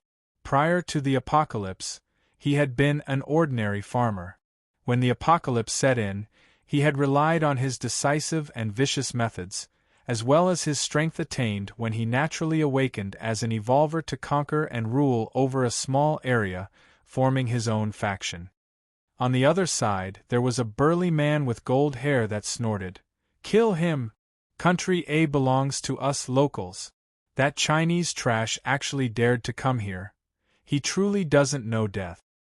Country A had been a Western colony in the past, and this burly, gold-hair man was called Paulos, and he was a mixed blood of Western and Country A descent. He was the leader of the Country A Renaissance, and was a powerful evolver in his own right. Bensido gazed at the remaining young handsome man, who looked about 23 or 24, with an absolute beauty in his arms, as he said, "My sentiments exactly. That Chinese pig is truly arrogant, and even the Europeans dare not treat us like slaves. He dared to kill our people, and brand our people as slaves. He truly is a beast. Lenny, if you don't join us, then you're our enemy. Paulos and I will definitely not let you off." Lenny was the leader of the remaining faction, the Country A Empire. When he heard that, he chuckled and said, "Good. I'll join you in eradicating Yuzhong. However, all the virgins under him belong to me. Other than that, I want 1/3 of the spoils as well." As the leader of the Country A Empire, Lenny had kept many beautiful women into his harem after establishing his faction.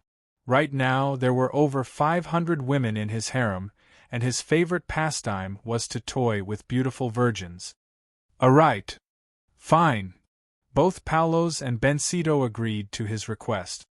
With these 3 heads coming to an agreement, they began to deploy large number of weapons in preparations for combat.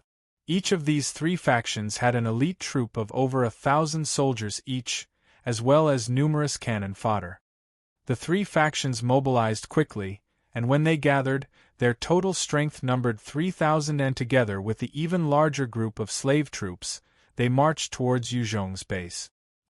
This was the largest and most powerful troop right now in the whole northern side of Country A. They had 20 tanks, over 100 armored vehicles, and 20 self-propelling rocket launchers. This sort of strength was enough to quell any enemy faction. From a high location, Yu Zhong had brought Li Ying, Lin Guangming, Bai Shaoxing, and the rest of his subordinates as they looked toward the distance. Seeing the large army marching towards them, there was a severe look in the eyes of Lin Guangming, Chen Qi, Li Yuanhao and some of the new commanders. They had only 400 subordinates, and many of them were enhancers but had not yet truly experienced war. They had no prior training, and were considered to be a motley crew out there on the battlefield. How would they be a match for this incoming army? Yu Zhong looked at those enemies and he laughed coldly. Are they finally coming here? Lin Guangming suggested. Leader, why don't we spread out into the forests and fight them with guerrilla warfare? After the troops have enough experience, we can fight back? Yu Zhong declined. No need. We will thoroughly crush them today, and let them experience our might. Lin Guangming retreated without saying any more, as his eyes flashed fiercely with a look of excitement. As long as they could slaughter these locals, he was willing to risk his all, even if he had to die at the end. He had made the suggestion not because he was scared, but he just wanted to live on to kill even more of the locals. The huge country A troop followed the major road, and their spirits were high, as though they weren't afraid of being ambushed. With their strength, anyone who did so was just courting death.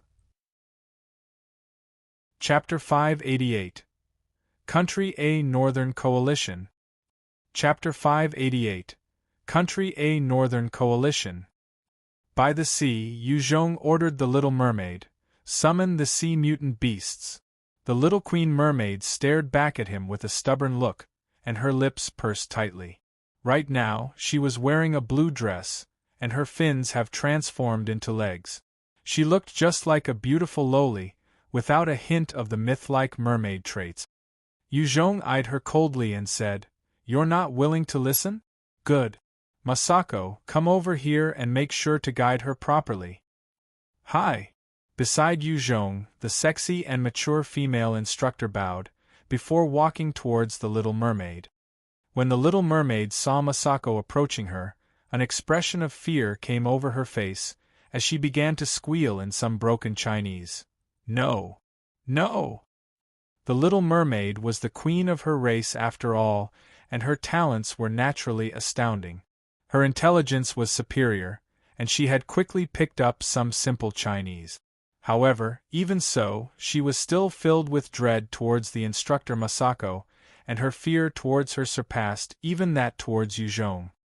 As a personal instructor, Masako had no tenderness or care towards another female. She was extremely harsh and strict, which caused the Little Mermaid to be scared of her. Yu Zhong ordered coldly, Summon the mutant beasts. Only call the lower-level ones. The mermaid dared not disobey any further, and opened her mouth to croon in a mystical but strangely soothing sound. The voice continued to spread out towards the sea. After a period of time, the surface of the water churned, and a number of mutant sandworms and mutant sea lice began to swarm out of the water. Yu Zhong nodded in satisfaction when he counted over 100 of them, and said, All right, that's enough. In response, the Little Mermaid stared hatefully at Yu Zhong, while her fair and exquisite face crunched up. She was pissed at Yu Zhong's demand of her, but she had no choice. After all, she was his captive, and if she disobeyed, the alternative was scarier. Yu Zhong pointed to the mutant beast horde and told Li Ying and the rest who were wielding Tang replica swords, Eliminate them. These mutant beasts were precisely intended to hone the people under him to become enhancers. Li Ying, who had cut his hair short and wore a small military uniform, held a dark magic blade as his voice rang out clearly above his comrades. For the leader! Charge! The youth corps immediately charged forward with high spirits as they all shouted out, For the leader! Bai Shaoxing, White Bones, and 20 other evolvers stood aside to watch over the youth corps, ensuring that they weren't in any mortal danger. The beasts that the Mermaid Queen had summoned were basically Type 1 monsters. Those that were dangerous enough that could threaten the youth corps had been dealt with by Xiao Xing and the rest. With the protection of those elite soldiers, Li Ying and the rest of the young soldiers began to rise quickly in level, reaching level 10 within a short span of time, and their momentum wasn't stopping. Yu Zhong looked at the stubborn little mermaid and the corners of his mouth lifted slightly. This little mermaid is truly a treasure. As long as I can control her, I can train up an entire army of enhancers. He said, I shall give you a name. Hylon. When the little mermaid heard Yu Zhong giving her a name, she turned her head to the side out of spite, not saying anything. When Masako saw that, her face became frosty as she barked. Hylon. What's the meaning of your attitude? Master has kindly given you a name, it's an honor. You're not thanking him. Do you want to be kept in the dark house later, and taste the true meaning of hell? A hint of fear flashed in Hylon's eyes as she turned back to Yu Zhong reluctantly, Befra speaking in broken Chinese.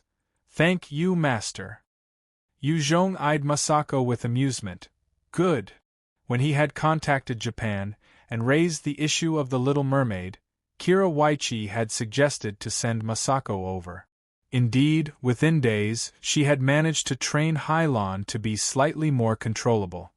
She bowed towards Yu Zhong while responding with an alluring smile. Thank you for your praise, master.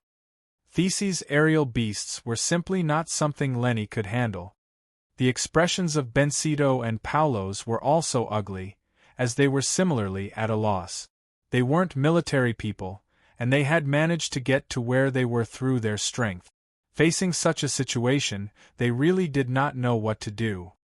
As they were contemplating their next move, the situation on the battlefield changed drastically. Under Yu Zhong's lead, Xiao Xing and White Bones charged out with numerous high-level evolvers, slaughtering hundreds of the Country A soldiers.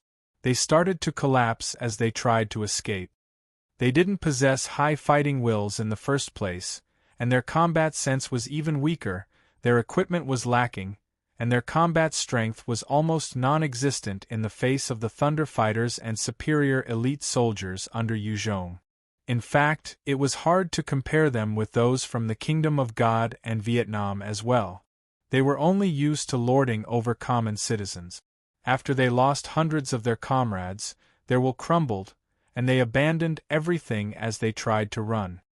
Yu Zhong looked at the scrambling forces of the Country A Northern Coalition, and his eyes flashed with a little surprise. He had not expected them to actually collapse so quickly. However, he did not let go of the opportunity as he hollered, Kill! Li Ying, Xiao Xing and the rest followed close behind him as they charged at the soldiers, killing any they came across.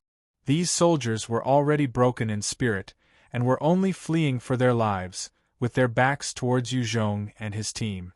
There were some who even got down on the ground and begged for their lives, but were immediately slaughtered. Benito spoke in a low voice. I'll go reorganize some resistance. You guys quickly think of a countermeasure. Fool. You truly are a farmer, fool. You still want to think of resisting. Running right now should be the priority. But just as well, with you blocking, we can escape better. Lenny thought coldly in his heart, but his face still wore a sincere expression. Benito, then, we'll rely on you. We'll definitely think of a way to defeat them. Benito nodded and swiftly left the command center. The moment he left, Lenny and Paulos began to gather their troops. They wanted to gather as much as they could before they retreated. Although there was nothing they could do to Yu Zhong, but against the other Country A factions, these soldiers were still necessary. Benito had not left the command center for long when an officer ran in hastily to report to Lenny. Liege, Benito had escaped. He also brought his trusted aides with him.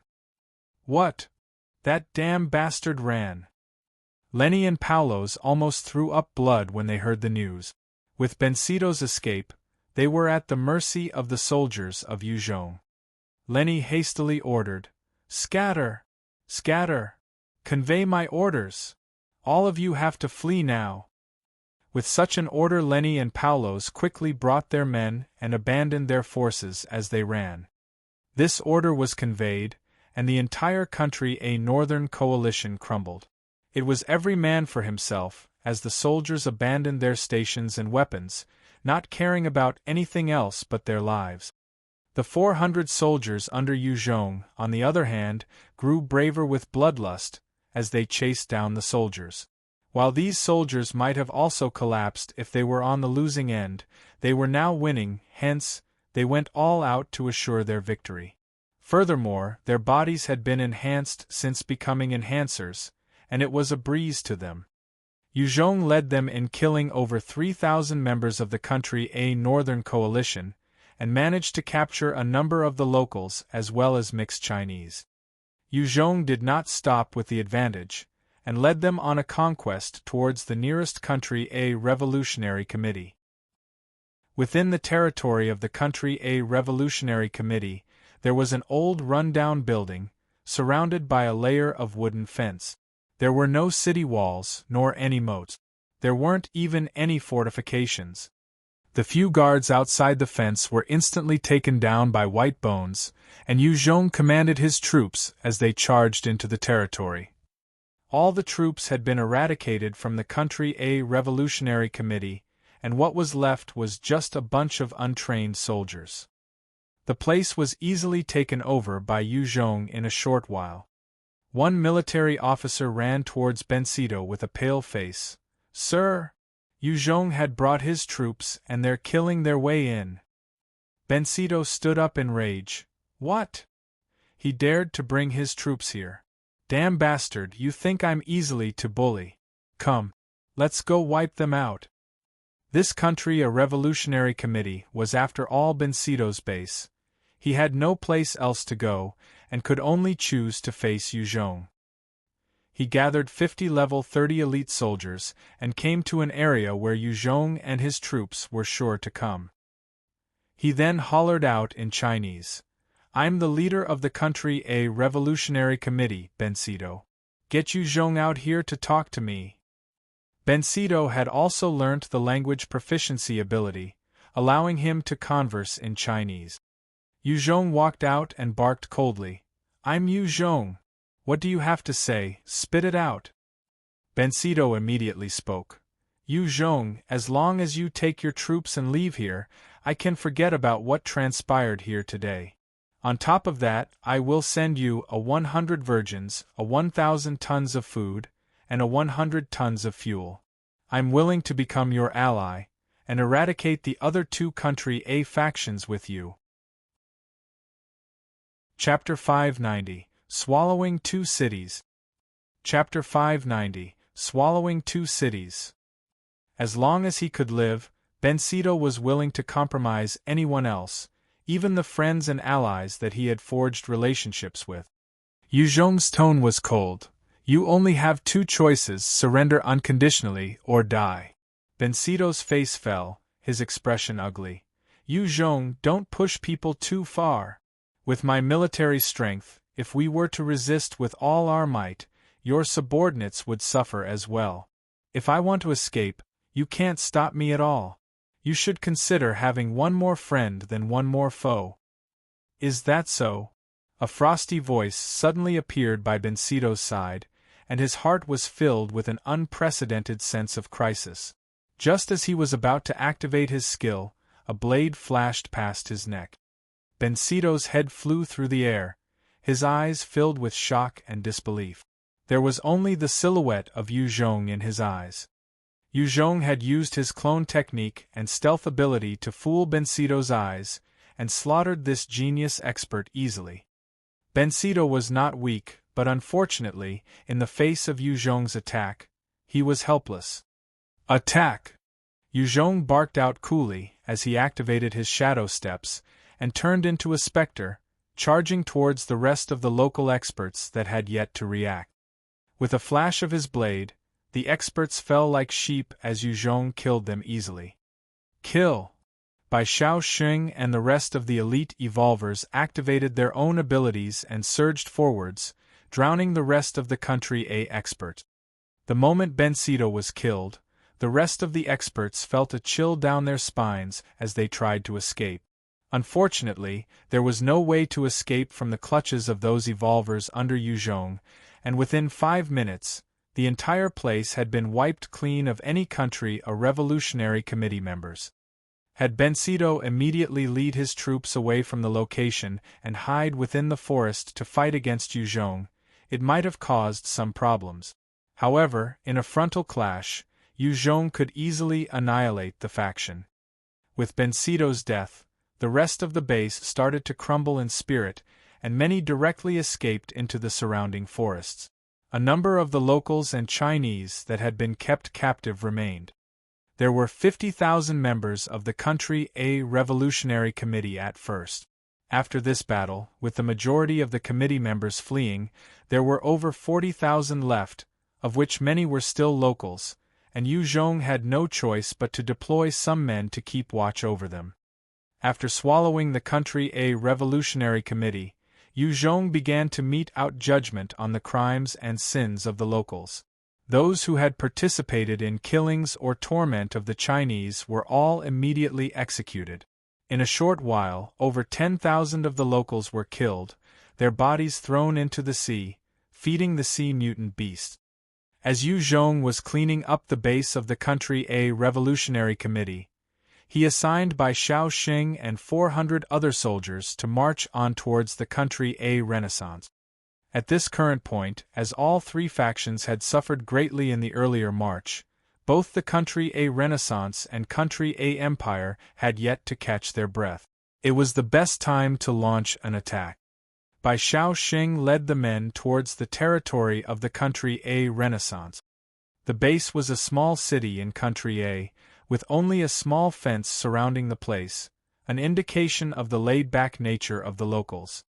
Many factions all over the world had already begun construction on city walls and moats, and yet the locals here had only used a simple wooden fence. The moment any horde launched an assault, the fence would not be able to hold up. A number of the soldiers of the Country A Renaissance were hiding behind cover, their fear palpable as they watched the incoming troops of Bai Shaoxing. A number of their elites had been wiped out by Yu Zhong earlier, and these soldiers were the remaining cannon fodder. Bai Shaoxing eyed those local soldiers lazily and said, "Mr. White Bones, please do your thing." For the sake of victory in the operation today, Yu Zhong had transferred temporary command of White Bones over to Bai Shaoxing. White Bones already possessed intelligence and could understand human speech. Its demonic eyes flashed with fire, and it pulled out its iconic huge axe as it charged into the defensive line of the Country A Renaissance. The locals were frightened out of their wits when they saw their bullets being ineffective against White Bones.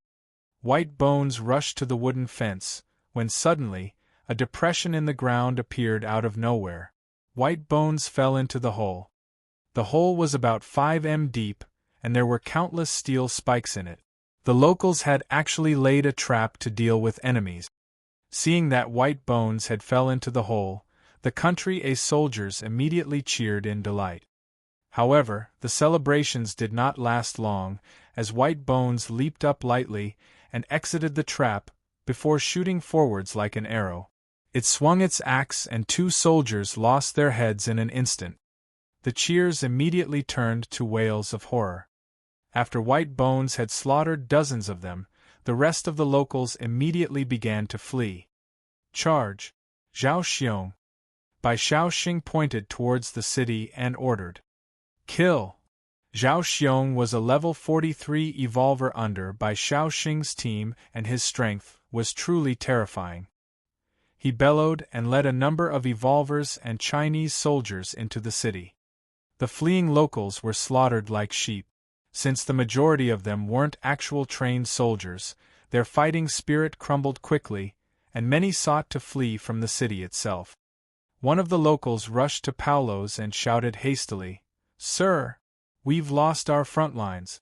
We're truly losing now, all of the men have been defeated. The city is in chaos now, what do we do?" Paulo's had a look of disbelief. "What? So fast? I thought General Jean Benton had at least 3,000 men with him? How could he be defeated so quickly? When they had lost the march, Paulos had forcefully gathered his troops of 3,000 to defend the city. He thought that with that number of soldiers, he could at least cause Yuzhong to suffer, before he stepped out to renegotiate.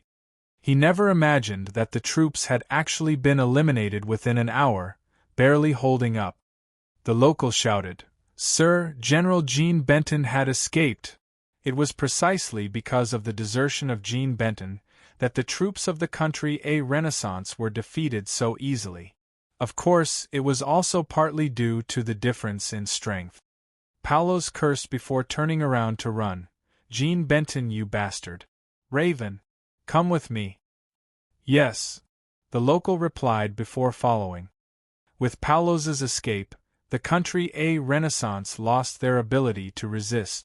However, there were many who had heard of Yuzhong's cleansing of those who had participated in the killing and torturing of Chinese, and over 20,000 fled out of fear for their lives. There were numerous forests in Country A, and these forests housed plenty of ferocious mutant beasts. Not everyone could survive within such an environment, and the moment those locals escaped into the forests, many became prey for the mutant beasts, and they suffered greatly. In the end, the Country A Renaissance also fell into Yuzhong's hands. When Lenny from the Country A Empire witnessed the fate of the Country A Revolutionary Committee and Country A Renaissance, and how easily Yuzhong had captured them, he immediately brought his troops to flee towards the south of Country A. Having swallowed 2 out of 3 major factions in the north, Yuzhong became the ruling party of the north. There were no factions that could stand up to him. After swallowing the 2 factions and settling things, Yuzhong summoned Bai Shaoxing and told him directly, "Bai Shaoxing, are you willing to stay here and lead them here? As long as you stay here, the women here are free for you to choose." According to Yuzhong's calculations, he thought Bai Shaoxing would jump up in glee to accept this post. After all, it was a chance to govern. However, Bai Shaoxing actually revealed a hesitating look as he shook his head. "Boss I know what kind of a person I am. I'm good at killing enemies, mutant beasts and having fun with women. But the pressure of governing is too much. I can't do it. It would be too tiring and I would have to consider too much. The moment things get busy, there would be no time to play or slaughter. It would be a torture to me. I still prefer being your guard and engaging in fights out there, till the day I die." However, not within 1 minute of his seriousness, he revealed a lecherous smile as he asked, "Of course, I still want the beauties of Country A, since I've done so much, give me 2 beauties. Yuzhong eyed him and shook his head while chuckling. "You? All right, go find Masako and ask her to choose 2 beauties for you." "Long live boss!" Bai Shaoxing cheered, and disappeared faster than Yuzhong thought possible. Who should I get to govern Country A then? Bai Shaoxing left, and Yuzhong was left to his thoughts again. Currently, even after slaughtering over 40,000 locals, he still had over 60,000 people relying on him. It was a sizable number, and he needed someone trustworthy. I should pass it to her then. Yuzhong closed his eyes, thinking for a while, before ascertaining the person in mind, his eyes flashing open. Li Ying came marching in front of Yuzhong, wearing a small military uniform with a short crew cut. She saluted and spoke loudly in Chinese. "Reporting to leader, Youth Corp Commander Li Ying is here." I didn't know Li Ying was female. All along the Ross seemed to have suggested a boy. Then again, knowing the author, it truly isn't a surprise. Star. Chapter 591. Back to Japan. Chapter 591. Back to Japan. Yuzhong motioned for Li Ying to sit down and observed her quietly. Her skin was a healthy wheat color, after cutting her hair short, coupled with her skinny frame and height of about 1.45 m, she wasn't exactly a top-rate beauty. Compared to the beautiful women like Guiyu, Chun Yao, and Hai Lan, her looks were different. She had nice features, and looked more valiant than beauty. She was a young girl with a different charisma and aura. Li Ying could feel Yu Zhong's gaze and sat straight, meeting his eyes. Her eyes were filled with reverence and awe. Within a month's time, Yu Zhong had led their forces to take down 3 of the largest factions in the north, and had slaughtered countless locals who had killed their fellow Chinese. His decisive and merciless ways caused his name to spread far and wide, and people like Li Ying held him in high regard.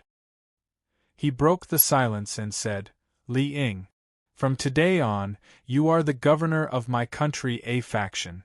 You'll be in charge of running everything here." "Yes, leader." Li Ying did not hesitate and replied before asking, "Leader, are you going back already?" He kept his gaze on her, his voice became warmer. "That's right. I need to return to China. My roots are there. I need someone I can trust to help me oversee things here. Are you to the task?" She immediately stood up with a serious expression. "Definitely. I will use my life to swear that as long as I live, I will definitely not let your efforts in building this place go to waste. Everyone here would be loyal to you, now and in the future." Li Ying and the rest of the Youth Corp members were all ardent fans of Yu Zhong, and were willing to fight to the death for him. After all, they were all rescued from a cruel fate by Yu Zhong.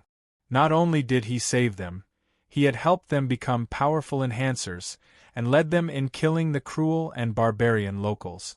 There was no doubt in their loyalty and respect for Yu Zhong.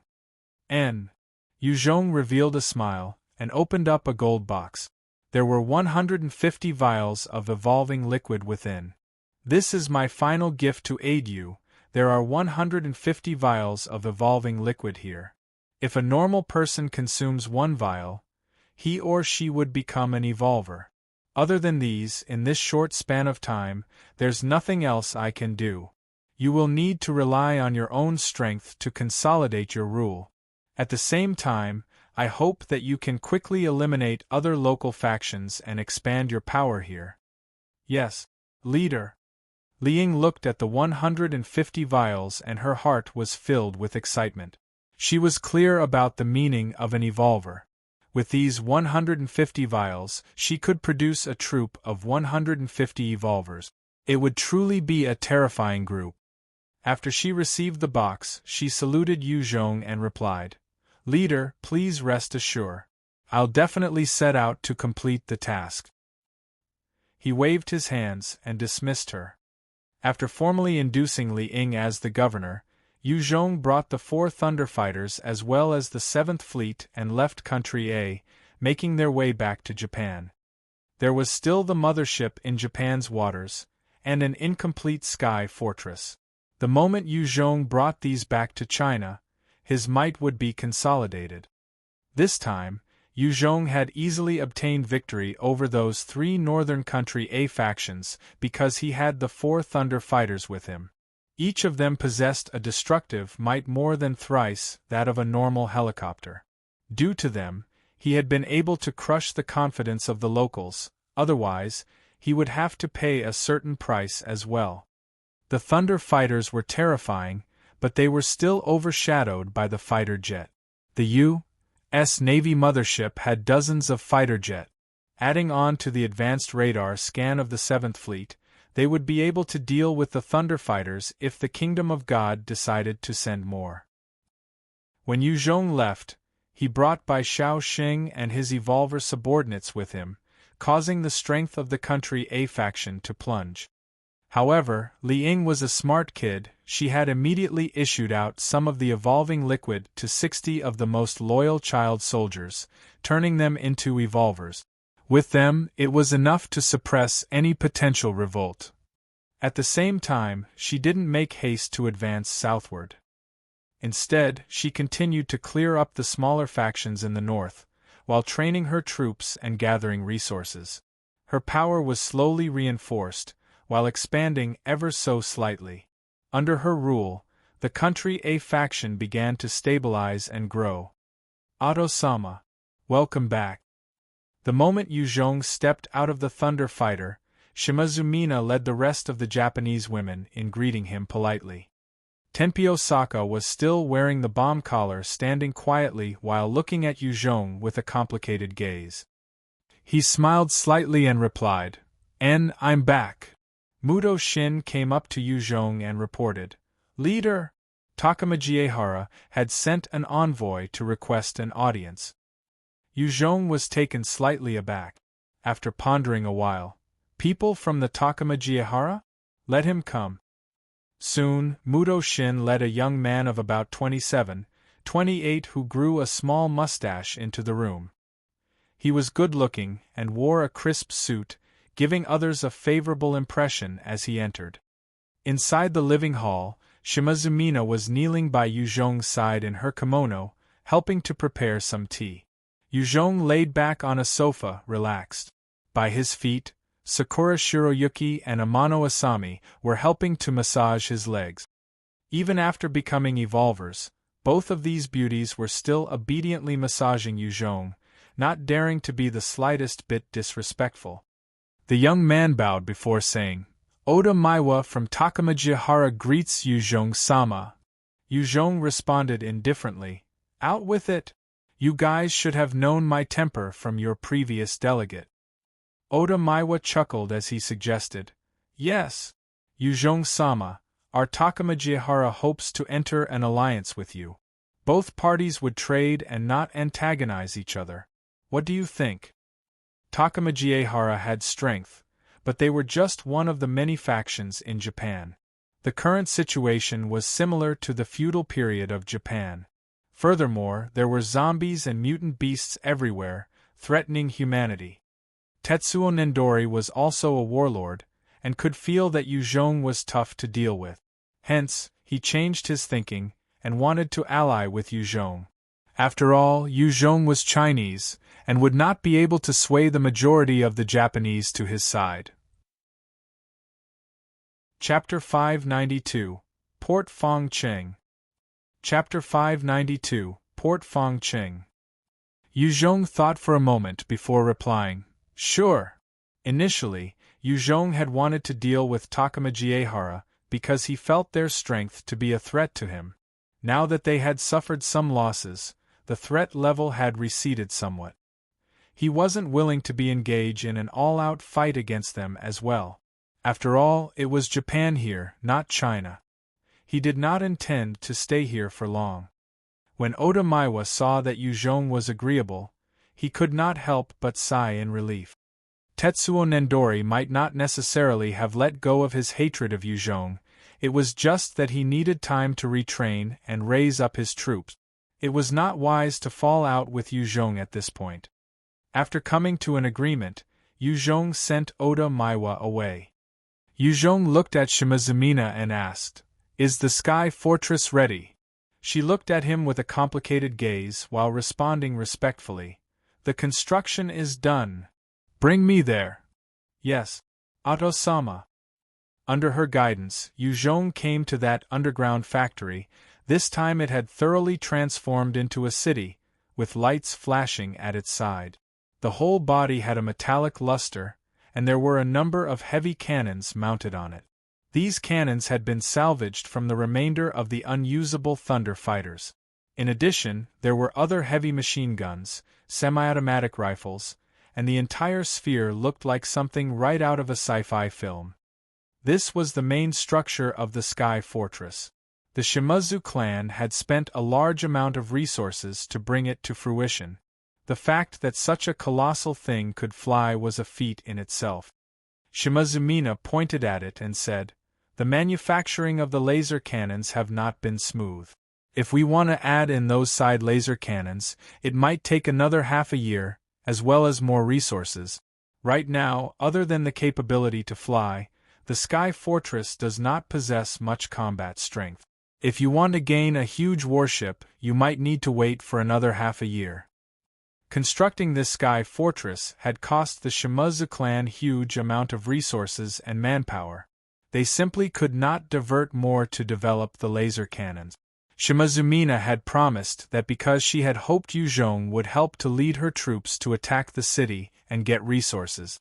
That way, she would be able to complete the rest of the Sky Fortress. Yu Zhong looked at it with satisfaction, saying, "It's okay. I'll be returning to China tomorrow."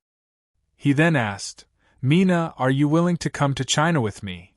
As long as the Sky Fortress could fly, Yu Zhong would be able to bring it and the manpower on it back to China. From there, he naturally would be able to use the blueprints to finish the rest and manufacture more. Shimazu Mina's eyes flashed with some hesitation, before they shone with a resolve. "Oto-sama, Mina is unable to give up of Sakura Town, the base of our Shimazu clan. I'll be unable to leave with you. Mina is willing to take care of Japan on your behalf." Yu Zhong responded mildly. Her not following was not an issue.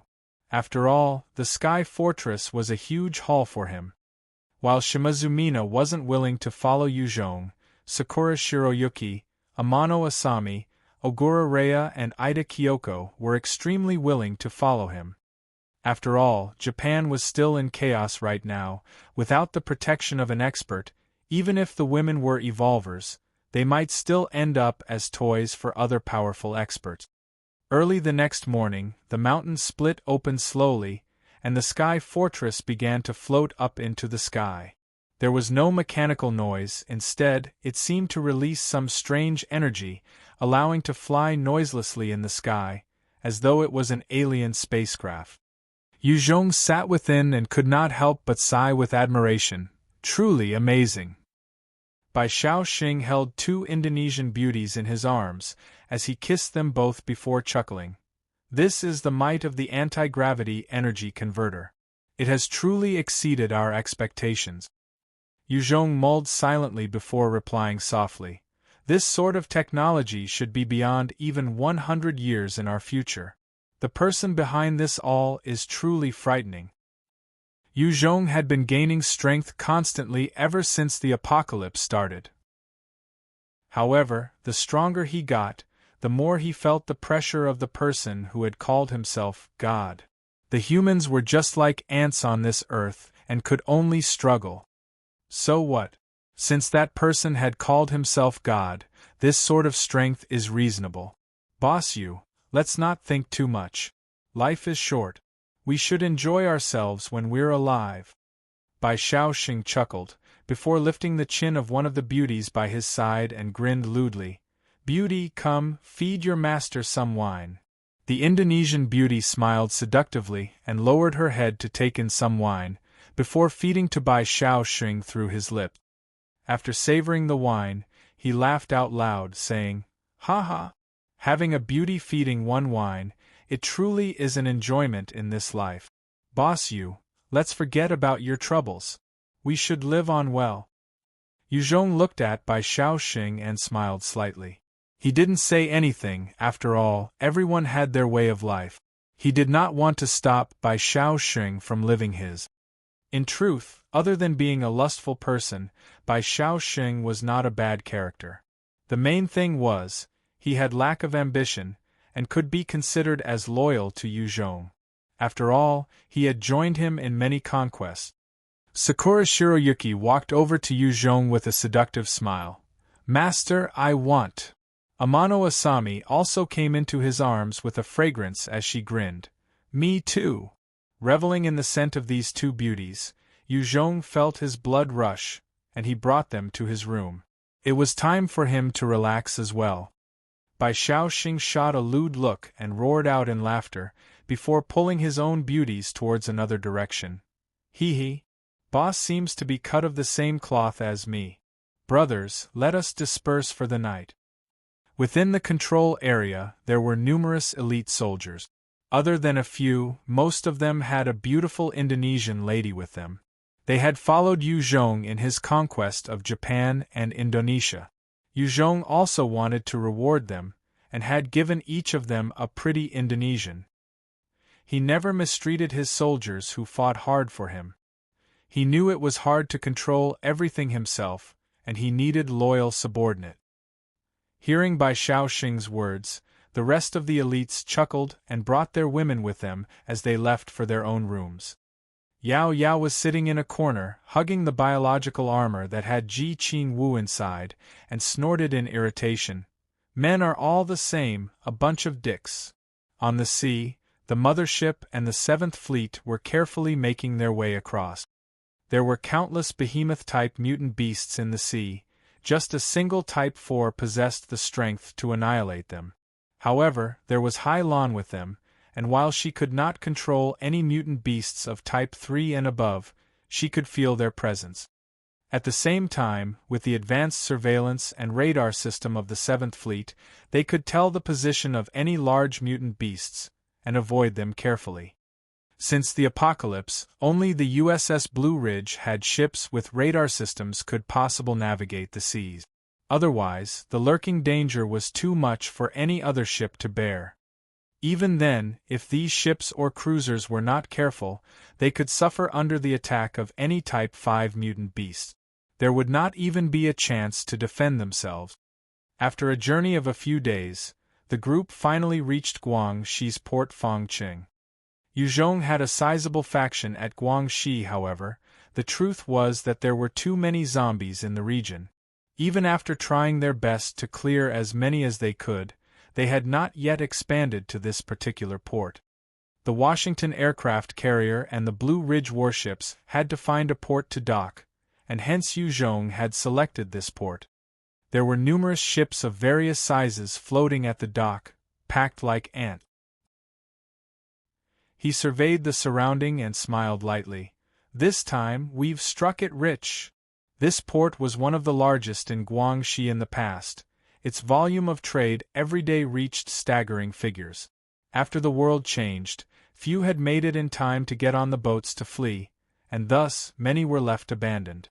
There was sure to be a large amount of resources left here, just waiting for Yuzhong to collect once they have conquered the entire area.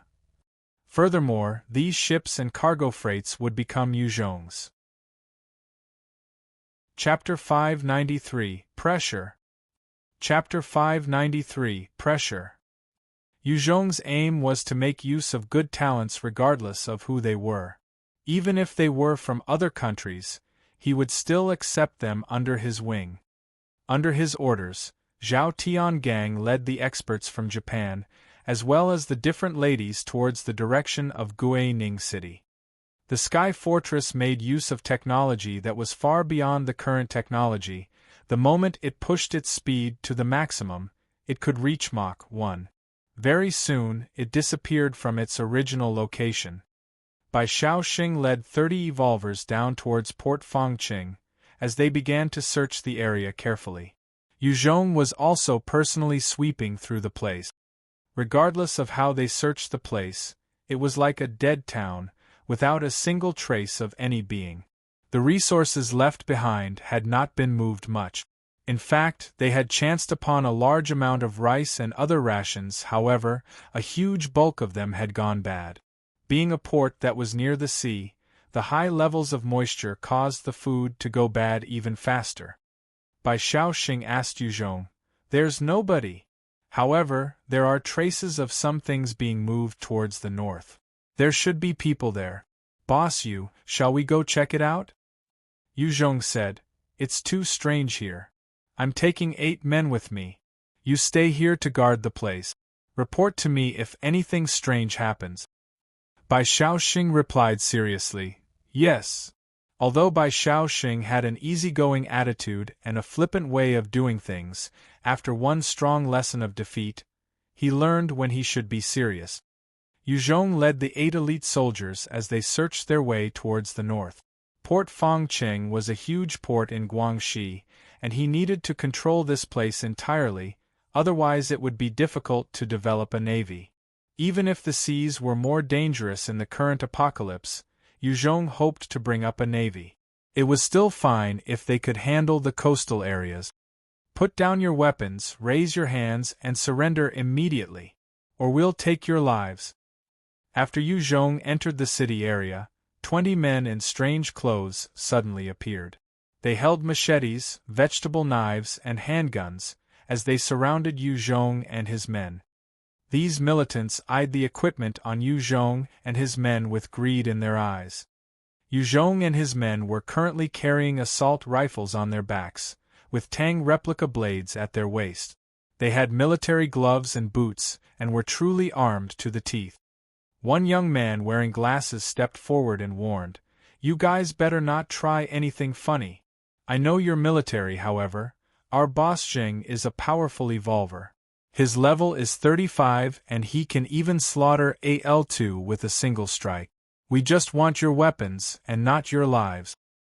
Yu Zhong glanced at the young man with disdain and replied coldly, "Oh? So who is your boss Jing?" "I'm right here." A burly man wearing a black leather shirt stepped out. His skin was tan, but his eyes were crossed, and he was hugging an alluring woman as he talked. He spoke with his nose in the air, while grabbing a glass bottle in his right hand and he crushing it easily. "You guys must be soldiers. I will not make things difficult for you, just hand over your weapons." This boss Zheng crushed the glass bottle to exhibit his terrifying grip strength. An ordinary person would definitely not be able to perform a feat like this. Seeing this, the 8 subordinates with Yu Zhong laughed. Such a trick was way beneath their level. "Kneel!" Following a loud roar, one of the subordinates, Zhao Zhangxing, shot forwards, pulling out his Tang replica blade swiftly and swinging it right before Boss Zheng's throat.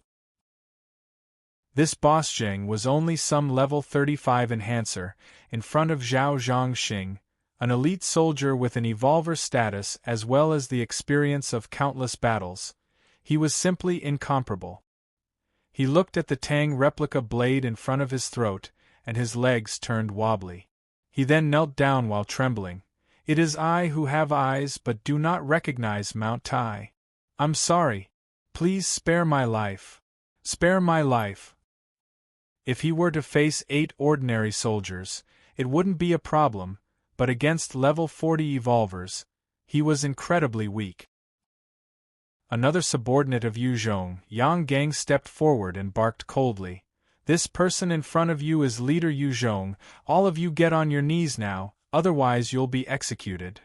These subordinates of Yu Zhong had grown used to forcing their enemies to kneel throughout their conquest. Forcing the enemy to humiliation was one of the best ways to attack their pride, confidence, and to quell any notion of resisting. The moment Yang Gang shouted, all of the 20 militants immediately fell on their knees, as their bodies trembled like their leader who was held at knife point. In this world, kneeling was no longer something that's shameful. In fact, there were more cruel and brutal ways of doing things, and they knew that they were getting it easy already. Yu Zhong eyed Boss Jing and asked coldly, "What's your name?" Jing Bo Yin trembled as he spoke. "My name is Jing Bo Yin. Leader Yu Zhong, I did not recognize Mount Tai and have offended you. I seek your mercy and kind pardon. Please spare my life. I'm willing to do anything." In this world, Jing Bo Yin had seen many unreasonable experts. As long as someone offended them, his or her fate would be disastrous. Yu Zhong did not seem very friendly as well, thus he chose to submit. Yu Zhong finally asked the question he was concerned with. "Jing Bo Yin, do you know where the zombies of Port Fangqing disappeared to?" "I do not know." Jing Bo Yin spoke hesitantly, before revealing all he knew to Yu Zhong. He had been an enhancer in a small town near Port Fangqing. Before the apocalypse, he had been an auto mechanic, and his body was in fine shape. After becoming an enhancer, he had began killing zombies and mutant beasts around the town, leading a solitary life. There were a few instances where he almost died to some powerful mutant beast. Initially, he thought that this would be how his life would be like from now on. However, just a month ago, when he came to search Port Fangqing for goods, he realized that the zombies had disappeared. He then proceeded to move around in glee, collecting a number of small brothers. The moment the zombies disappeared, all of the survivors that had been holed up and hiding like mice came out, forming all sorts of factions. With over 800,000 people in Port Fangqing before the apocalypse, after an entire year, there were still over 20,000 people around these parts. Due to the large shore area, there were plenty of resources lying about. As long as the survivors were careful enough to avoid the sea mutant beasts, they would profit tremendously. Jingbo Yen led one of the various smaller factions of the gangs in Port Fongqing. The largest group was actually a triad that called themselves the Tianyang Gang. With over 5,000 people, their chief was a powerful warlord, and the rest of the factions were just small-time gangs. Yang Gang asked, "Leader, what do we do now?" Yu Zhong pondered before replying, "Let's collect the smaller gangs first." With over 5,000 people in the Tianyang Gang, it was a sizable faction. If Yu Zhong wanted to conquer them, he would need to deploy some troop. Right now, he had only 60 evolvers above level 40. It was still too risky to make a move on them. Of course, the Blue Ridge warships had the ability to just destroy the whole of Port Fongning, but Yu Zhong did not want a wasteland. He was naturally unwilling to utilize his navy might. If it was in Indonesia or Japan, then Yu Zhong would not have hesitated to blast his enemies out of the way. He came to a decision, and 40 evolvers were assigned to come over. They were split into 4 teams, and went to contact the rest of the gangs littered all around the city. Some of these leaders of the small gangs were only about level 10 or so, and could not even fend off an L2. To a powerful team of elite evolver soldiers, they were basically nothing. Under the constant roars and shouts of rage, the leaders of the small factions around Port Fongqing were either killed or forced to submit, and their power was consolidated under Yu Zhong. In just one day, Yu Zhong made use of his absolute strength to conquer over 20 factions, and gathered them under his wing. There were a total of 700 people in his faction at Port Fongqing now.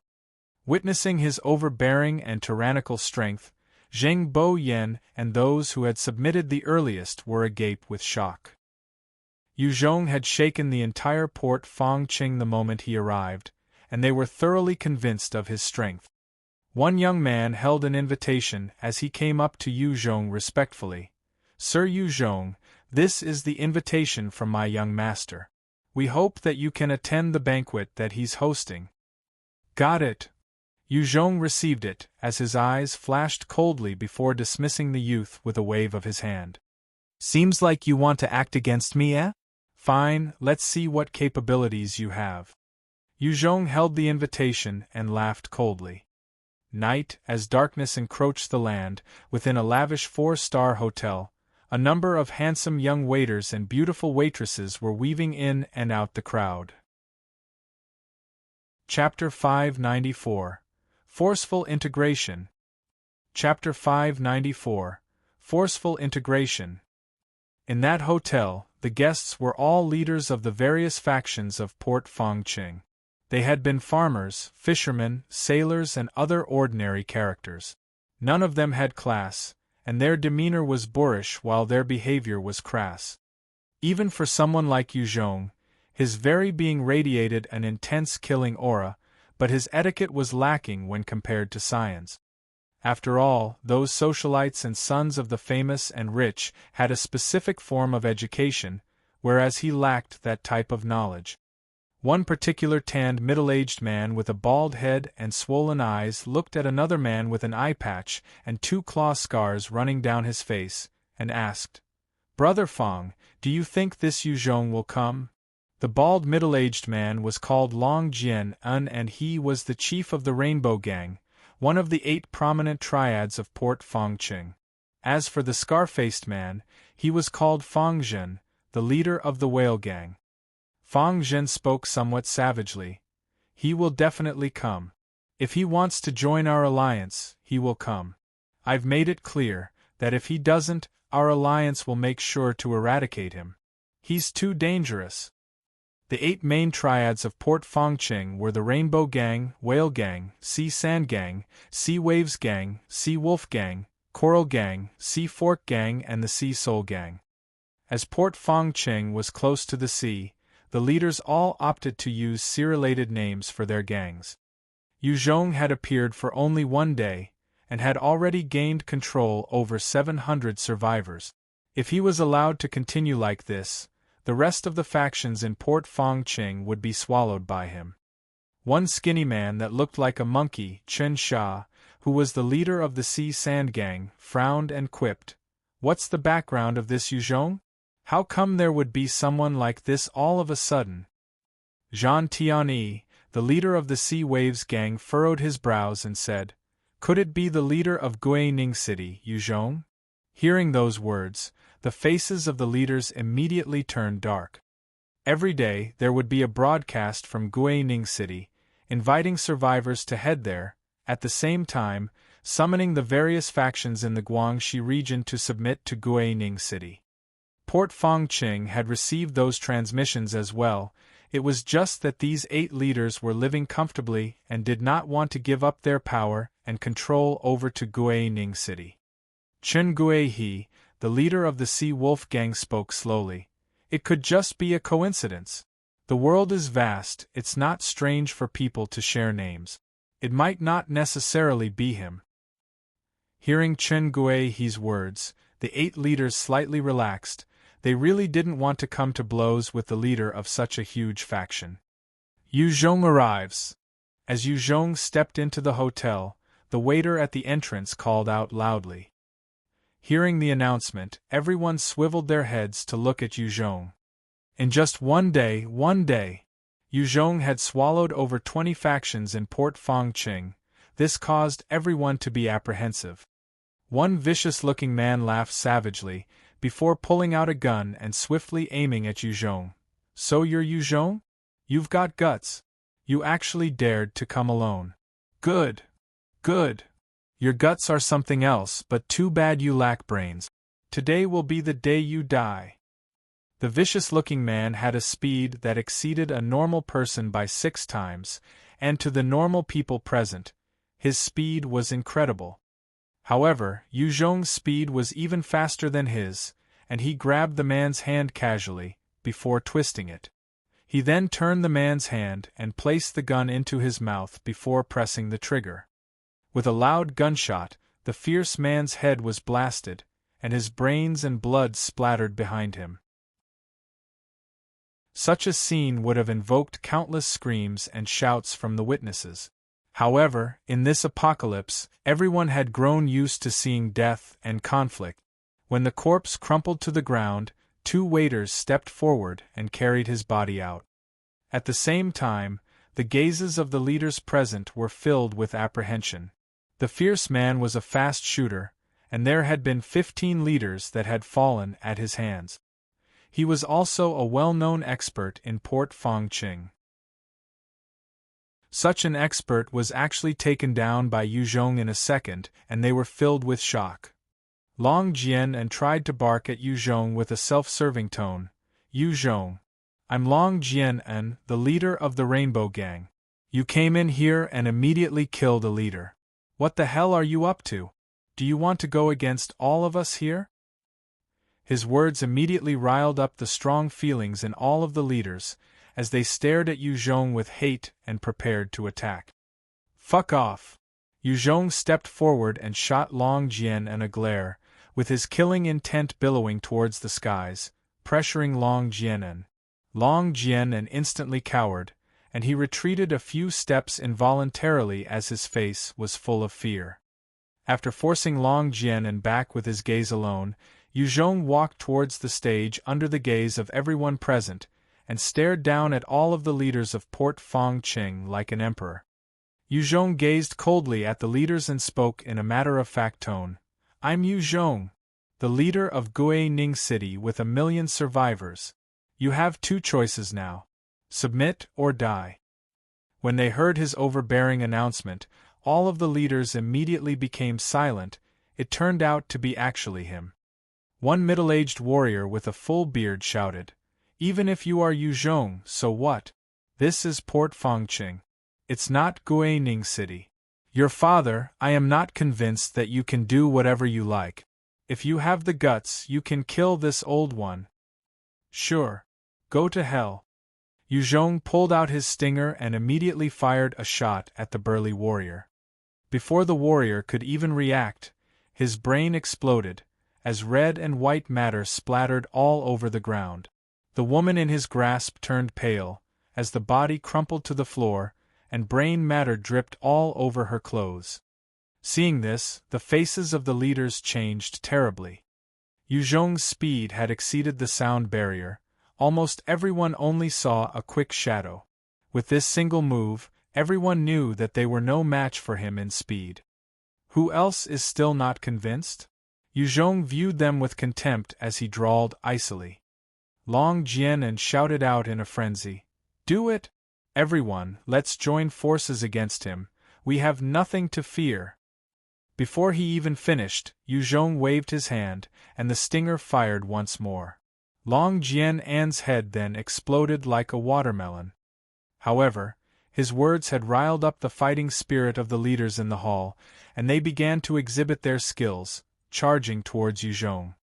Many of the leaders of the small and mid-sized factions were summoned by Long Jian and as help. If Yu Zhong was not willing to join the alliance, then they would all act against him. However, they didn't expect him to be this strong and forceful, wanting them to submit to him. Of the skills and abilities revealed, most of them gained strength type and agility type book. Hence, most of the leaders enhanced their respective stats and attacked Yu Zhong. What a bunch of fools, you truly do not know death. Since you guys are looking to die, I'll grant your wish. Yu Zhong looked at the leaders and laughed coldly, before reaching out with his right hand to fire his devil flame. In an instant, dozens of fireballs appeared out of thin air. He then pointed at the leaders swiftly, and the fireballs shot towards the leaders. The moment the devouring fire came in contact with any of the leaders, their heads were instantly turned to ashes. Seeing such a terrifying scene, many of the leaders who did not act immediately turned pale, as their bodies trembled uncontrollably. It was the first time they had seen such a frightening person, who could easily eliminate dozens of people in a single move. Fang Zhen of the Whale Gang immediately got on his knees and shook as he stammered. The Whale Gang is willing to submit and obey any of the commands of leader. Fang Zheng had not seen such a powerful expert like Yu Zhong before. Just with his power alone, it was enough to annihilate the whole Whale Gang. He did not dare to provoke him anymore. The death of Long Jian was still fresh in his mind. The Sea Fork Gang is willing to submit to leader, and obey leader's commands. The remaining leaders began to kneel one after the other, and their bodies trembled as they swore fealty to Yu Zhong. When Fang Zhen saw this, his heart was full of bitterness. He had wanted to oppress Yu Zhong, forcing him to join the alliance, before curbing his rate of expansion. Who knew that it would become a stage for Yu Zhong to forcefully suppress all of them instead, and force them to submit to him. It was simply trying to steal the chicken but losing the rice instead. Idiom. Seeking to gain some advantage but being taken advantage of in the end. Yu Zhong looked at them kneeling and smiled slightly. There were dozens of leaders who had been killed, including the chief of the Rainbow Gang. The smaller factions of Port Fangqing were thus thrown into chaos. However, those who had chosen to submit to Yu Zhong were absorbed into his forces, and after accumulating these survivors, Yu Zhong's faction thus grew into one with 5,000 survivors. However, as there were too many factions, there had been conflicts between some of them. Yu Zhong had no choice but to address them and forcefully integrate the new troop. There was no way in the short future that he could advance further into Port Fangqing City. Although he had swallowed a number of them, in truth, they had just submitted to him, and their hearts were not fully loyal yet. There was the possibility of revolt, so he needed to reorganize everybody. 4 in the afternoon, meet you at the entrance of the shopping mall. As Yu Zhong was busying himself with the handling of affairs, someone delivered a message over. It was an invitation from the head of the largest faction of Port Fangqing, Lai Ming-yi. At 4, Yu Zhong went alone towards the shopping mall of the city. At the entrance, there was a man in black leather clothes. His stature was average, and his hair was short. He was good-looking, and sat under a large umbrella. There were 2 beautiful serving girls beside him, and he sat in front of a glass table, with a plate of fruits on it. Yu Zhong came up to the table and sat down before looking at the man. He could feel a slight sense of danger from the man, one that could threaten his safety. It was evident that this man was also a high-level evolver, and could be comparable to the weakest member of the Takamajiehara. Lai Ming-yi, Yu Zhong. Both of them uttered out at the same time, before exchanging looks, with their eyes filled with slight amazement. Lai Ming-yi fixed his gaze on Yu Zhong as he slapped his hands lightly. Yu Zhong, Port Fangqing is under my territory. Can you leave? In exchange, I can send you 2 absolute beautiful virgins, 200 other virgins, 10,000 tons of rations, 1,000 tons of fuel, 1,000 tons of metal, and 500 tons of cotton. You troops can also move freely within Port Fangqing. 2 absolutely beautiful women with snow-white skin and stunning figures came up beside Lai Ming-yi. Yu Zhong shook his head and rejected. No way. I have to gain this place. Lai Ming-yi, you had best find someplace else to expand. I have set my sights on this place. Soon, my troops will come over to start running this place. The moment Yu Zhong gained Port Fangqing, he could start training up enhancers. With the port, his navy could also dock there. This was extremely important to Yu Zhong, and he could not let go of it no matter what. Lai Ming-yi frowned slightly before sighing. All right, I'll leave then. He had only 5,000 men with him, and knew that the Tianyang gang had no means of dealing with Yu Zhong or his troop. Even he himself had no confidence that he could take out Yu Zhong alone. Yu Zhong saw that Lai Ming-yi was willing to give in, and did not push for anything else. He knew that Lai Ming-yi was a powerful expert. If he were to run, Yu Zhong did not know if he could kill him easily. Should Lai Ming-yi escape, then Yu Zhong would have an additional headache. He had a strength that Yu Zhong could not ignore, and thus, he did not force Lai Ming-yi like how he did the other smaller factions. Lai Ming-yi suddenly spoke. Yu Zhong, I know a place where a novice village exists. Do you want to join forces and go check it out? Chapter 595. Recruiting Lai Ming-yi. Chapter 595. Recruiting Lai Ming-yi. Yu Zhong's brows arched, his eyes flashing with surprise. Oh, there's a novice village around here? Where exactly? The novice village had opened only about a month after the world changed. It can only exist if a person were to discover and own it. Other than Leijiang City, Yu Zhong only heard of another in the grasp of the Kingdom of God over at Europe. That was how they trained up a large number of soldiers. As long as one could nurture an ordinary person into a level 10 enhancer, they could do a job change at the novice village and gain the gun specialization skill as an elite soldier. They were much stronger than ordinary soldiers. In Japan, the elite troops of the Kingdom of God, holding off over 5,000 soldiers of the Takamajiehara, had left a deep impression on Yu Zhong. If Yu Zhong could control a novice village, he could mass-produce top-notch soldiers. Other than turning people into soldiers, he could groom talents in other fields as well. In fact, he had considered bringing his troops to conquer Leijiang City the first thing once he went back to China. However, he never expected to gain some news on a novice village here at Port Fangqing. Lai Ming-yi chuckled lightly. Ningxi City. There's one over there. I had gone through the job change there with some friends. Yu Zhong frowned. There should be many zombies over there, right? Ningxi City was about 50 kilometers away from Port Fangqing. Before the apocalypse, there had been a population of over 1 million. After the apocalypse, all the major cities suffered the largest number of zombies. The smallest horde had numbered about 500,000. With such a horde, without a strong troop, there was no way of fending them off.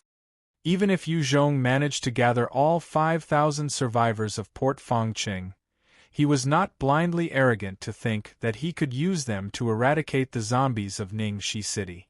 Even if he added on Lai Ming-yi's troops, it would be impossible. Lai Ming-yi replied mildly, Yeah, the horde there is no joke. The hundreds of thousands zombies that used to be here had marched on towards there. There should be over 2 million zombies now. 2 million? When Yu Zhong heard this figure, he frowned as he tried to do some calculations mentally. The moment the size of a horde exceeded 1 million, it would be incredibly difficult to eradicate them fully. Even a faction like Yu Zhong would suffer a terrible price while doing so. However, he had already obtained Yenzhou as one of the heaviest manufacturing industrial city before the apocalypse. After providing a huge supply of manpower, the entire city had produced a large number of ammunition. At the same time, during Yu Zhong's absence, his people had discovered 3 armories. Now, he possessed enough manpower and equipment to fight against 1 million zombies. Yu Zhong's tone became slightly heavier as he said, "I admire you very much, Lai Mingyi. Are you interested in joining me?" By now, Yu Zhong had over 1 million survivors, and his elite troops numbered more than 20,000. He could be considered one of the biggest warlords. Although Lai Mingyi was strong individually in Yu Zhong's eyes, he was still barely a local thug leader. He wanted soldiers, but there were no soldiers. He needed military fire but lacked them. The only thing that was worth evaluating was his personal strength. In this world, a single person's strength was minuscule. Even a level 81 expert like Yu Zhong could not possibly handle a horde of hundreds of thousands of zombies. The only way was for humanity to work together to form an army. That way, they can eradicate the zombies and restore some form of stability. When Lai Mingyi heard Yu Zhong's proposal, he hesitated before asking, "If I do join you, what kind of treatment will I get?" By now, the notoriety of the tyrant Yu Zhong of Guangxi had spread far and wide. His exploits and defeated enemies were broadcasted every day. Lai Mingyi had also gotten word about Yu Zhong from an escaping survivor. The number of experts under his wing numbered like clouds. His troops numbered over 20,000. It wasn't a force Lai Mingyi could hope to contend with. When Yu Zhong proposed recruitment, he really had the thought of relying on him. However, it would depend on the price Yu Zhong was willing to pay. Yu Zhong immediately offered a position of major and battalion commander to entice him. "If you join me, you'll gain the post of a major rank. Of course, everything of the Tianyang gang has to be handed to me. As for your brothers and your own possessions and women, they can be kept." Yu Zhong had established his power, and any battalion commander post was extremely precious. It was a post where one could command a large army. Furthermore, with Yu Zhong leading, everyone would ride the wave with him. In the future, they would stand to gain much. Guining City had attracted numerous evolvers to join and fight for Yu Zhong's cause.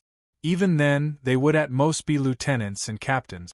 One could see the worth of a major. Lai Mingyi was tempted. He had been ambitious and tried to raise the Tianyang gang, only to feel exhausted as time passed. Even a small gang had its troubles, the various power struggles within the gang itself. There was also the community of survivors that had to be looked after, as well as the problem with issue. After Lai Mingyi's faction had hit 7,000, it was hard to expand further. Just the consumption of ration was a troubling headache for him. Much of the food from Port Fangqing had gone bad, and the amount he had left was only enough to last for another 3 months. Once he was forced to leave Port Fangqing, he might have to abandon some of the survivors. He was passionate about fame and wealth and decided to bargain. "Lieutenant Colonel. A light Colonel post. I'm a dual attribute evolver, and my level is 63.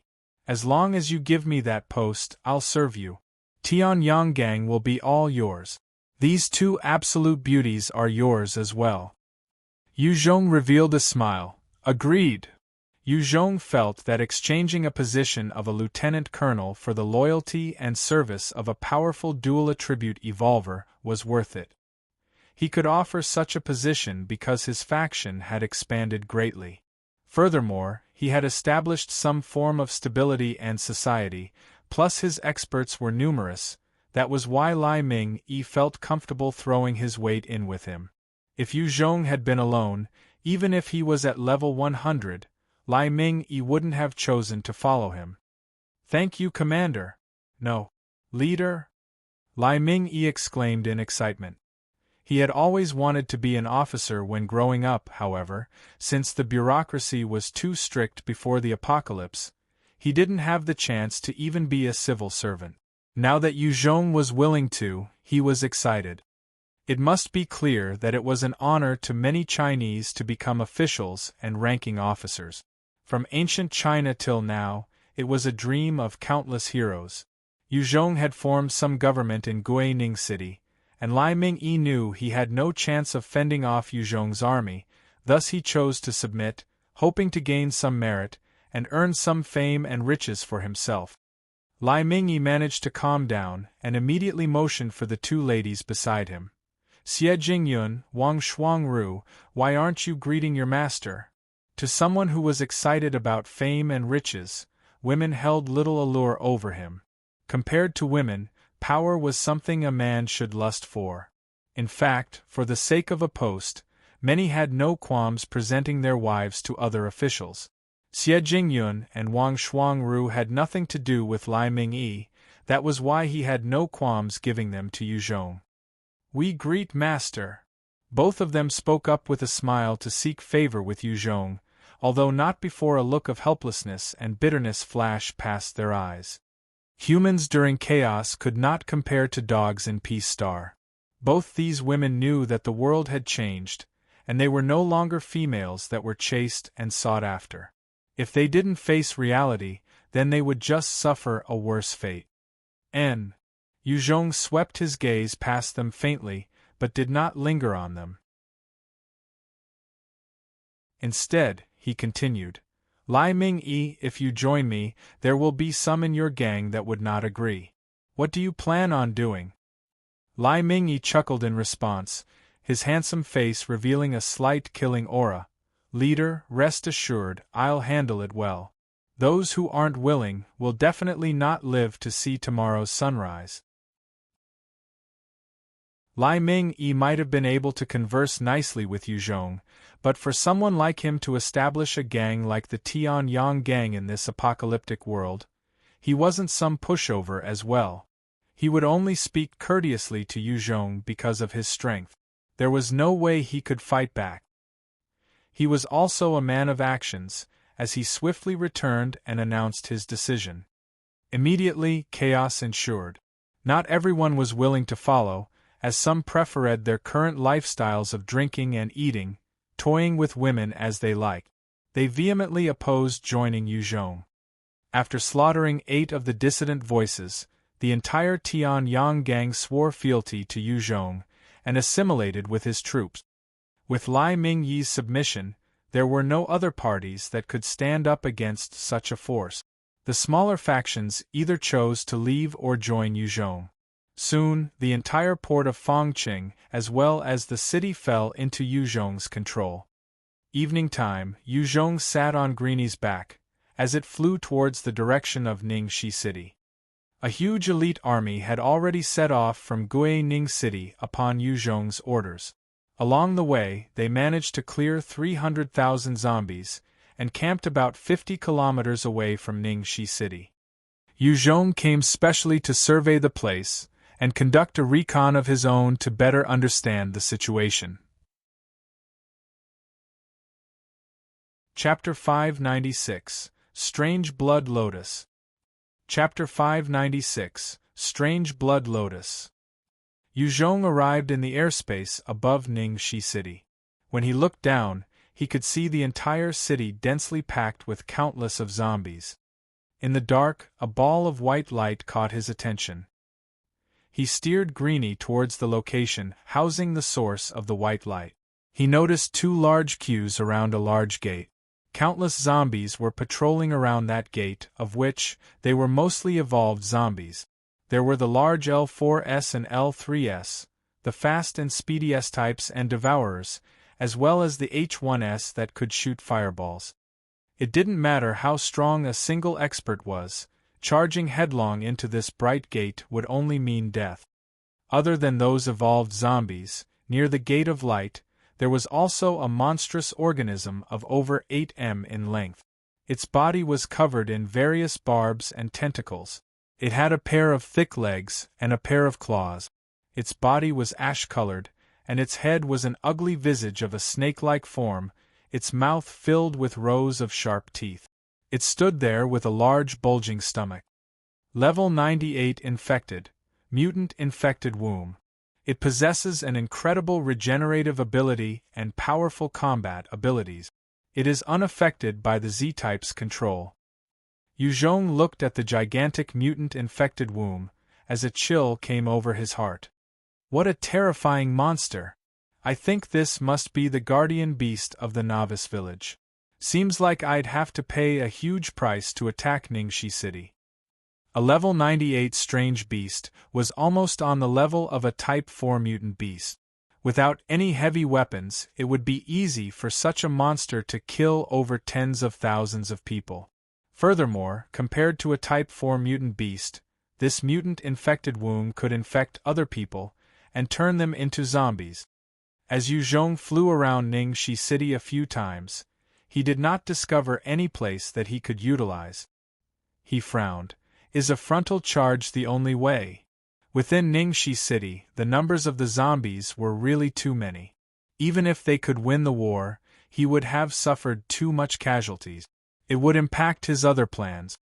Yuzhong's strategy was to focus the majority of his troops on recovering the big cities, and make use of the resources and equipment in these cities to bolster his forces. Each and every huge city had over hundreds of thousands or even millions of zombies. Conquering each one was no easy task. Without enough ammunition or heavy firearm, it would be impossible. As he continued to survey from the skies, he noticed flocks of mutant giant birds swooping down to swallow some of the zombies. When a large number of them were gobbled up by the mutant giant birds, having eaten their fill, the aerial beasts took to the skies again and disappeared behind a nearby mountain range. Since the apocalypse, countless mutant beasts had increased in size. The large density of life in the seas had allowed the larger mutant beasts to eat their fill. On land, many of these mutant beasts treated humans and zombies as their food sources. I might be able to make use of those mutant beasts. Yuzhong looked at the flock of mutant giant birds flying, and directed Greenie to follow them. Yuzhong sat on Greenie and flew towards the mountain range. When he reached, he leaped down and activated his second-order stealth. His body was instantly shrouded in a layer of energy, distorting others' perception of his. Under the cover of the night, Yuzhong proceeded carefully towards the nesting areas of those mutant giant birds. Within the huge mountain range, there were numerous mutant beasts. As he walked carefully through the dense foliage, he could see spiders the size of discs, mutant wolves the size of tigers and lions. There were even huge mice as large as buffaloes. Many had reached their Type 2 stage. Under the cover of the second-order stealth, he evaded them and proceeded deeper into the mountain range. The deeper he went, the larger the mutant beast. Yuzhong had even caught sight of some Type 3 mutant beasts. He held his breath, trying his best not to arouse their attention. His aim wasn't to kill these powerful Type 3 mutant beasts. All of a sudden, he heard an earth-shaking roar. At the same time, numerous roars sounded out in succession. When he heard that, his heart was shaken. That sound a Type 4 mutant beast. Yuzhong walked towards the source of the commotion. In the dense forest, a fierce battle was happening between two powerful beasts. One was a bear-like monster about 6 m, its body covered in a layer of black scales. It had powerful fists that could envelop an entire human body. Its claws were 1 m long, and it was engaged with a beast that had the head of a tiger and body of a leopard. The other beast was covered in a layer of white scales, each of them incredibly sharp. There was a single horn on the head of the tiger beast. Although the bear-like monster was huge, it was incredibly agile. Each movement it made, there was a fleeting shadow left in its wake. Its speed had exceeded the Type 3 lightning and surpassed the sound barrier. With each slap, there would be a Mach 1 force behind its fist. Its strikes would punch through the scales of the tiger-like beast when connected, drawing blood. The tiger-like beast's speed was even more terrifying. It seemed even faster than the bear-like monster. Each time the bear-like monster drew blood with its fist, the tiger-like beast could launch 2 attacks in retaliation, tearing flesh from its enemy as well. Level 95 Mutant Beast, Type 4 Steel Armor Bear. Level 96 Mutant Beast, Type 4 White-Scaled Tiger. What terrifying Type 4 mutant beasts! Yuzhong crept past them as he watched them going at each other, his heart full of shock. The two of them weren't exceptionally large, in fact, their bodies could not even compare to some Type 2 mutant beast. However, their combat abilities far surpassed any Type 2 mutant beast. If Yuzhong had to go against either of them, he would not last more than 10 rounds. His defenses would be destroyed utterly by them, before being killed. Yuzhong looked at the two of them and held his breath as much as he could, not daring to make any rash move while in his stealth mode. The recovery of those two Type 4 beasts was simply too sick. Each time they dealt blows to each other, their vitality would cause the flesh and wound to recover at an incredible pace in front of their eyes. The battle got even fiercer the longer it lasted. Ah, is that the lair of one of them? Yuzhong gazed about, surveying the surroundings, when he suddenly caught sight of a large den about 200 m away from the Type 4 white-scaled tiger. Yuzhong gazed at the two beasts tearing into each other in a frenzy, and knew that the outcome wouldn't be decided so quickly. He decided to go check out the den of the Type 4 white-scaled tiger. He was extremely careful, as both beasts had their attentions on each other. He could make his way towards the den under the cover of his second-order stealth. When he entered the den, he was hit by a strong stench. It was evident that the mutant beast lacked any hygienic habit. There were countless mutant beast bones littered all over the den. Some were even from Type 3 mutant beasts. Yuzhong's heart raced and he immediately took all the sharp claws and bones into his storage ring. Such leftovers, if turned into weapons, the sharpness could exceed even the black-tooth blade of Yuzhong. However, the only thing was that those who used such handmade weapons would not be able to absorb the experience from killing any mutant beast. Even so, their claws and teeth were incredible treasures. Yuzhong absorbed over dozens of such claws and teeth before he arrived at the deepest recess of the den. Within the deepest part of the cave, there was a blood-filled lake, and right in the middle, there was a blood-colored lotus that radiated. There were 4 blood-like lotus seeds budding, as the lotus flower continued to emit an alluring fragrance. It was apparently a precious item. Not far from the lotus, there was a patch of grass, where a giant egg the size of a human laid. There were strange runes carved all over the giant egg, which was glowing and shimmering ever so slightly, as though it was breathing. Beside the egg, there was a pile of nuclei. This was evidently leftovers the Type 4 mutant beast had set for its child. Eyeing the blood lotus, the huge egg as well as the pile of nuclei, Yuzhong's eyes lit up in joy. Treasure! These are all incredible treasures. I've really struck it rich. He swiftly got out a glass basin and stored the blood lotus, root and all into it. He then waved his hands and swept all the nuclei into his storage ring, before grabbing the giant egg and making a mad dash for the exit. The moment Yuzhong exited the cave, he activated his shadow steps, bone-encompassing armor, and let out a sharp howl towards the skies. The blood lotus and huge egg in his hands were biological lifeforms, and could not be kept in the storage ring, hence he could only escape. The moment he exited, the Type 4 white-scaled tiger could smell the blood lotus. It turned to face Yuzhong, and leapt through the air, shooting for Yuzhong with a terrifying speed. It reached out with its claw and swiped at Yuzhong's head with the speed of sound. Chapter 597, Mutant Infected Womb. Chapter 597, Mutant Infected Womb. The speed of the Type 4 white-scaled tiger exceeded the Type 3 lightning. Even after Yu Zhong had undergone so many enhancements, he could not match its speed. When the Type 4 white-scaled tiger moved, Yu Zhong's danger perception was pushed to the max, and a strong threat of death overcame him. With a thought of his mind, a shield of light materialized in front of him. The Type 4 white-scaled tiger's claw smashed into the shield of light, and with a kacha the shield disintegrated, falling to the ground in pieces. Yu Zhong was horrified, and he quickly activated the other shield of light in front of the Type 4 white-scaled tiger. With another swipe, the other shield of light was also destroyed, and only managed to obstruct it for a mere second.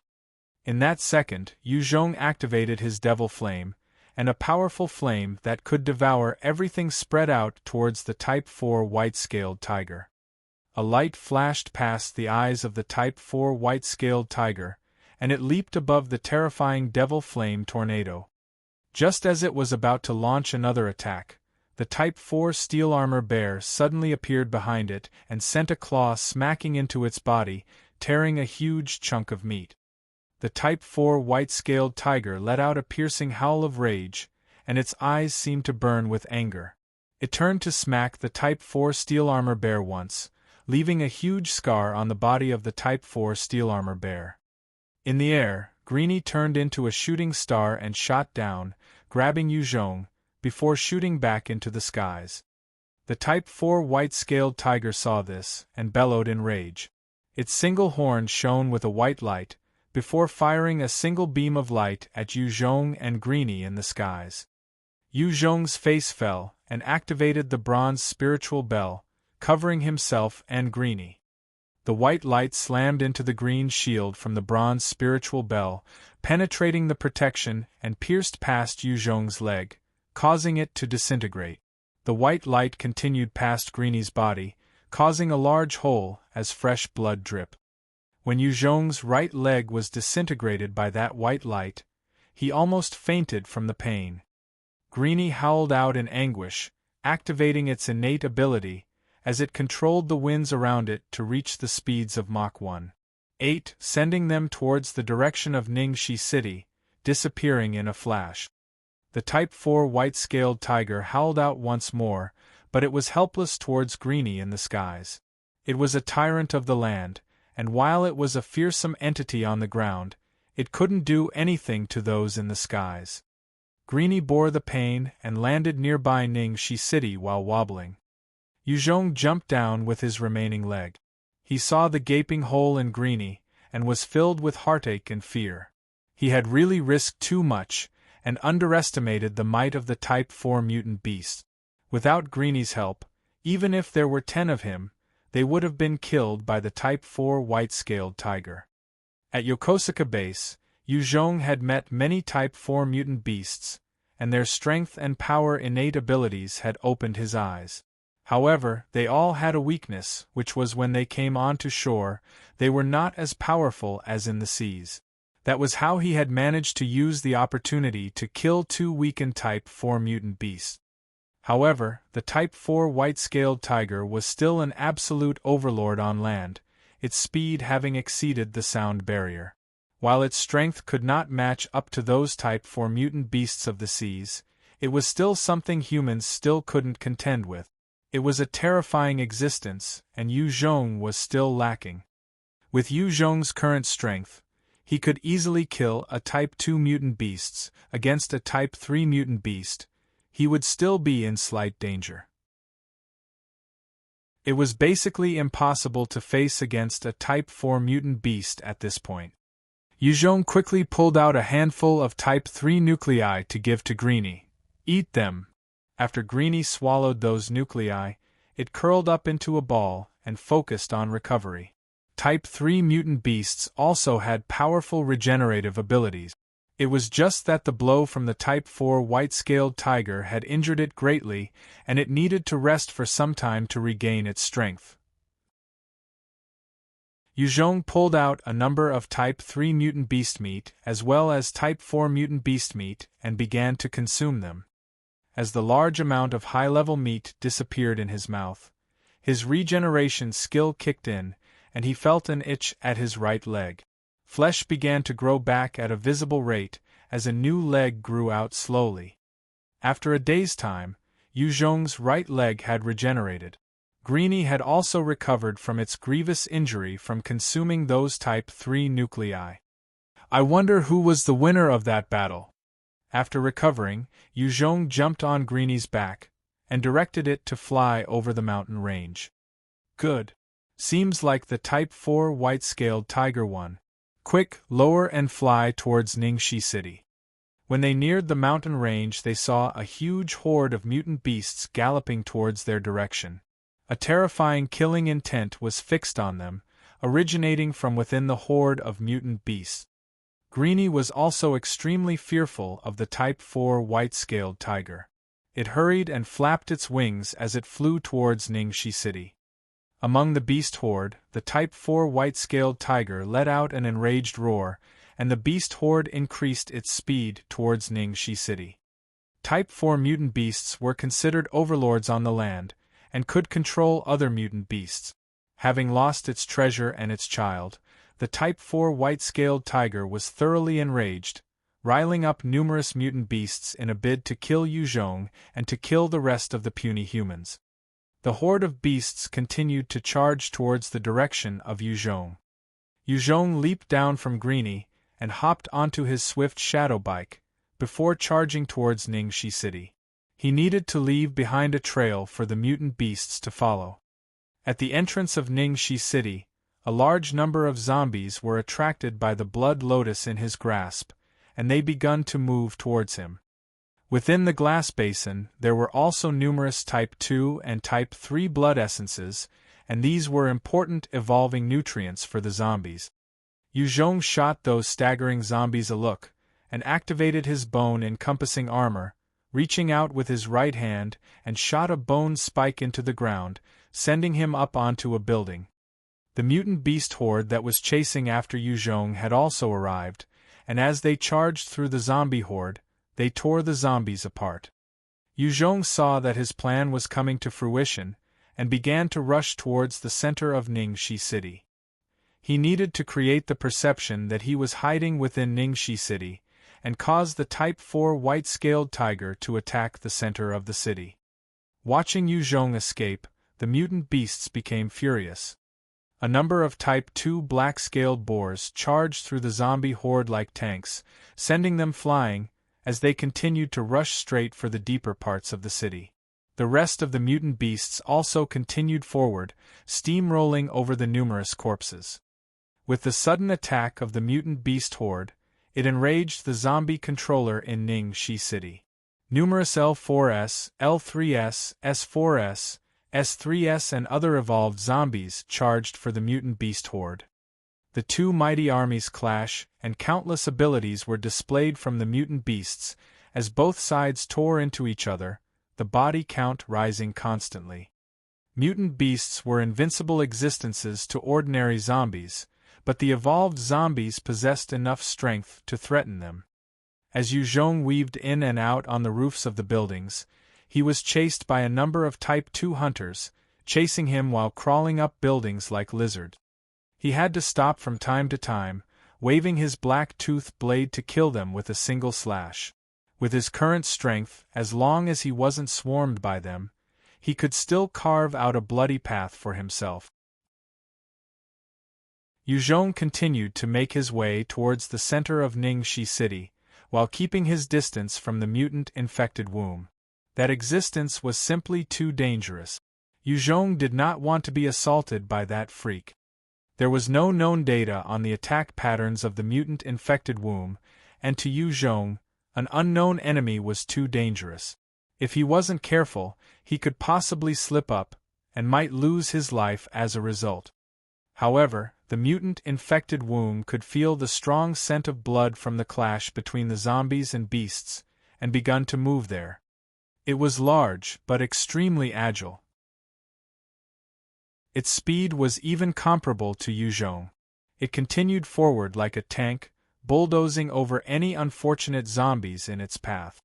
The mutant-infected womb soon came to the battlefield, and with a swipe of its huge tentacles, a number of the evolved zombies were slapped away, slamming into walls, and their bodies broke down, their brains and innards splattering everywhere.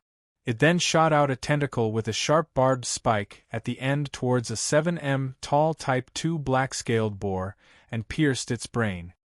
With its snake-like head opening its wide jaws, revealing countless rows of sharp teeth, the tentacle brought the Type 2 black-scaled boar towards it, and chomped down on the mutant beast, fresh blood flowing everywhere. It munched and chomped, swallowing the Type 2 black-scaled boar in a gruesome and horrifying manner. Chapter 598 Clash of Two Tigers. Chapter 598 Clash of Two Tigers. The gargantuan mutant-infected womb began to devour the Type 2 black-scaled boar in huge mouthfuls, with its stomach expanding rapidly for a short while, before deflating to its usual shape. The dozens of tentacles with sharp barbed tips were thrashing about constantly, turning a number of mutant beasts into meat paste, before sweeping their remains into its huge mouth to consume. The mutant-infected womb was like an insatiable beast, swallowing large numbers of mutant beasts. Fresh blood splattered everywhere, with dismembered limbs lying about. Its surrounding was like it had been struck by a disaster, and it didn't matter whether they were zombies or mutant beasts, as long as they were within its vicinity, they would be killed. Yuzhong observed this from afar and was filled with shock. It's freaking strong! What a terrifying existence!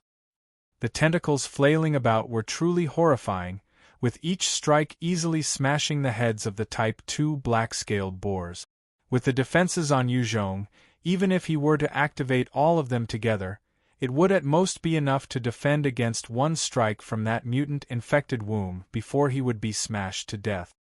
One Type 2 mutant poisonous python of about 80 m opened its jaws wide and fired a number of poisonous green fog in short bursts at the mutant-infected womb. Those green blobs of poison were the innate ability of the Type 2 mutant poisonous python, and it could corrode even the toughest carapaces on Type 4 mutant beasts. When the poison landed on the body of the mutant-infected womb, it began to sizzle, and the flesh began to corrode. However, even though the poison corroded the flesh, it would recover at a speed visible to the eye. The corrosive ability could not match the speed of the flesh's regeneration. The mutant-infected womb slapped out with its tentacles, and hit the head of the Type 2 poisonous python, smashing it into smithereens. Another tentacle pierced into its body, and dragged the entire corpse towards the mouth of the mutant-infected womb. It was incredibly ferocious, and anything it touched would die. Mutant beasts were consumed by it at a frightening speed, and all it was doing was using its tentacles to slap around. The Type 2 and Type 3 beasts could do nothing to block the tentacles, and they were consumed immediately after being smacked. Its flesh and body was able to recover even under the innate ability attacks, with no visible wounds barely 5 seconds after the attack. Where it was currently occupying, the other evolved zombies tried their best to avoid. The other high-level mutant beasts were also frightened till they trembled when they saw what the mutant-infected womb was capable of. Yuzhong watched from afar, and his scalp felt numb as well. This terrifying monstrous entity was even scarier than the Type 4 flame bird, and he didn't dare to approach it even with his strength. As the mutant-infected womb continued to devour the mutant beasts, it grew a new tentacle with a sharp, barbed end, and became even more threatening. As the monstrous freak of nature continued to devour the mutant beasts, a powerful beam of light came shooting from a distance, blasting into the chest of the mutant-infected womb. It penetrated the entire chest, resulting in a bloody hole the size of a fist. Some strange pus oozed out from the wound, and dripped onto the ground. The pain caused the mutant-infected womb to scream out in agony. This was the first time it had suffered a grievous wound. Such an attack that could pierce the entirety of the mutant-infected womb was not a simple one. It caused the mutant-infected womb to scream in pain, and its attacks became even more ferocious. It began pulling in more mutant beasts into its mouth at a faster speed, before chomping and gobbling them up. Its flesh then began to heal at a visible rate. When he knew that the white-scaled tiger was aiming for him, he immediately took out the egg and threw it towards the mutant-infected womb. With his 12 times strength, the egg shot towards the mutant-infected womb with a shooting star-like speed. When the mutant-infected womb felt the incoming projectile about 20 m away, it reached out with its large tentacle and smashed its tentacle towards the egg. Instantly, the egg was smashed into smithereens, revealing a partially formed white-scaled tiger fetus. The tentacle then pierced into the fetus and brought it into its mouth. As its sharp teeth clamped down, the fetus was directly turned into minced meat. The Type 4 white-scaled tiger let out a piercing roar of grief and rage. It immediately pushed its speed to the maximum and charged right at the mutant-infected womb. Its powerful claws came swiping down on the body of the mutant-infected womb, clawing out a huge chunk of meat. The mutant-infected womb retaliated by sending dozens of its tentacles smashing towards the Type 4 white-scaled tiger. At this point, the Type 4 white-scaled tiger exhibited its insane agility. Its body continued to flash about, dodging every single one of those tentacles. At the same time, it would slash out with its claws, drawing blood every time. The regeneration ability of the mutant-infected womb was on another level though, and even though the Type 4 white-scaled tiger was drawing blood with each attack, within 5 seconds, flesh would grow back and render the previous attack useless. Such a regeneration rate was beyond 10 times that of the white-scaled tiger. The Type 4 white-scaled tiger single-handedly faced off against the mutant-infected womb, while the rest of the mutant beasts resumed engaging against the rest of the zombie horde. Within the city, as both sides clashed against each other in an explosive manner, Yu Zhong activated his second-order stealth and watched the battle between the two titans at the center of it all. The battle between the two of them lasted an entire day. Even with such a drawn-out battle, the regeneration ability of the mutant-infected womb did not seem to slow down. In fact, it was still as active as when it first acted out, as though there were no signs of exhaustion. There wasn't a single wound on it, because every single injury would heal within seconds. However, the same could not be said for the Type 4 white-scaled tiger. It was getting exhausted as numerous injuries covered its body. The injured flesh was decomposing, and there was a putrid smell in the air. In a short period of time, it could perhaps dodge most of the attacks, but, in the span of the entire battle, it was still impossible for it to be resilient. The Type 4 white-scaled tiger caught sight of a space, and immediately twisted its body to leap through. It used its sharp claws to propel itself up a large building, scaling all the way to the roof. It then turned to face the mutant-infected womb with its single horn, and fired the powerful and threatening beam of white light. The devastating white light immediately shot through one of the eyes of the mutant-infected womb, penetrating its head, and dissolving the brain by 1/5. Regardless of the biological makeup of any entity, the moment the brain was vaporized beyond a certain amount, there would only be death. However, the mutant-infected womb just screamed out in agony, and numerous tentacles rose like the waves of the sea to crash against the white-scaled tiger. Having fought such an exhausting battle the entire day, adding on to its overdrawn energy for firing that devastating beam of light, the white-scaled tiger was almost spent. It could not defend nor dodge the incoming attacks of the mutant-infected womb, and it was sent soaring through the air for about dozens of meters. It smashed through one building, and if it wasn't for the scales on its body, it might already have turned into meat paste. At this moment, the most terrifying scene was happening. Although 1/5 of the brain of the mutant-infected womb had been vaporized by the beam fired by the mutant white-scaled tiger, It was already beginning to regenerate slowly. The speed might not be as fast as how its fleshly wounds were healing, but one could still see the reforming of the brain matter. Yu Zhong kept his gaze fixed on the mutant-infected womb throughout the whole process, and noticed that as the mutant-infected womb was regenerating, one of the tentacles on its body shriveled up and dropped off its body. The brain is truly one of its weak points. However, this freak is too terrifying. It can even recover from such a degree of injury. Its tentacles should be part of its stored-up strength and vitality. If I can't damage the brain, then I must at least destroy the tentacles. Truly is a bitch to deal with. Yu Zhong frowned as he assessed the situation. With the dozens of tentacles, this monstrous entity was truly threatening. He had to deal with those tentacles before he could utterly annihilate this mutant-infected womb.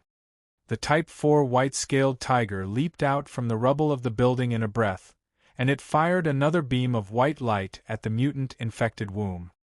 The mutant-infected womb twisted its body, and brought several of its tentacles up to block that attack.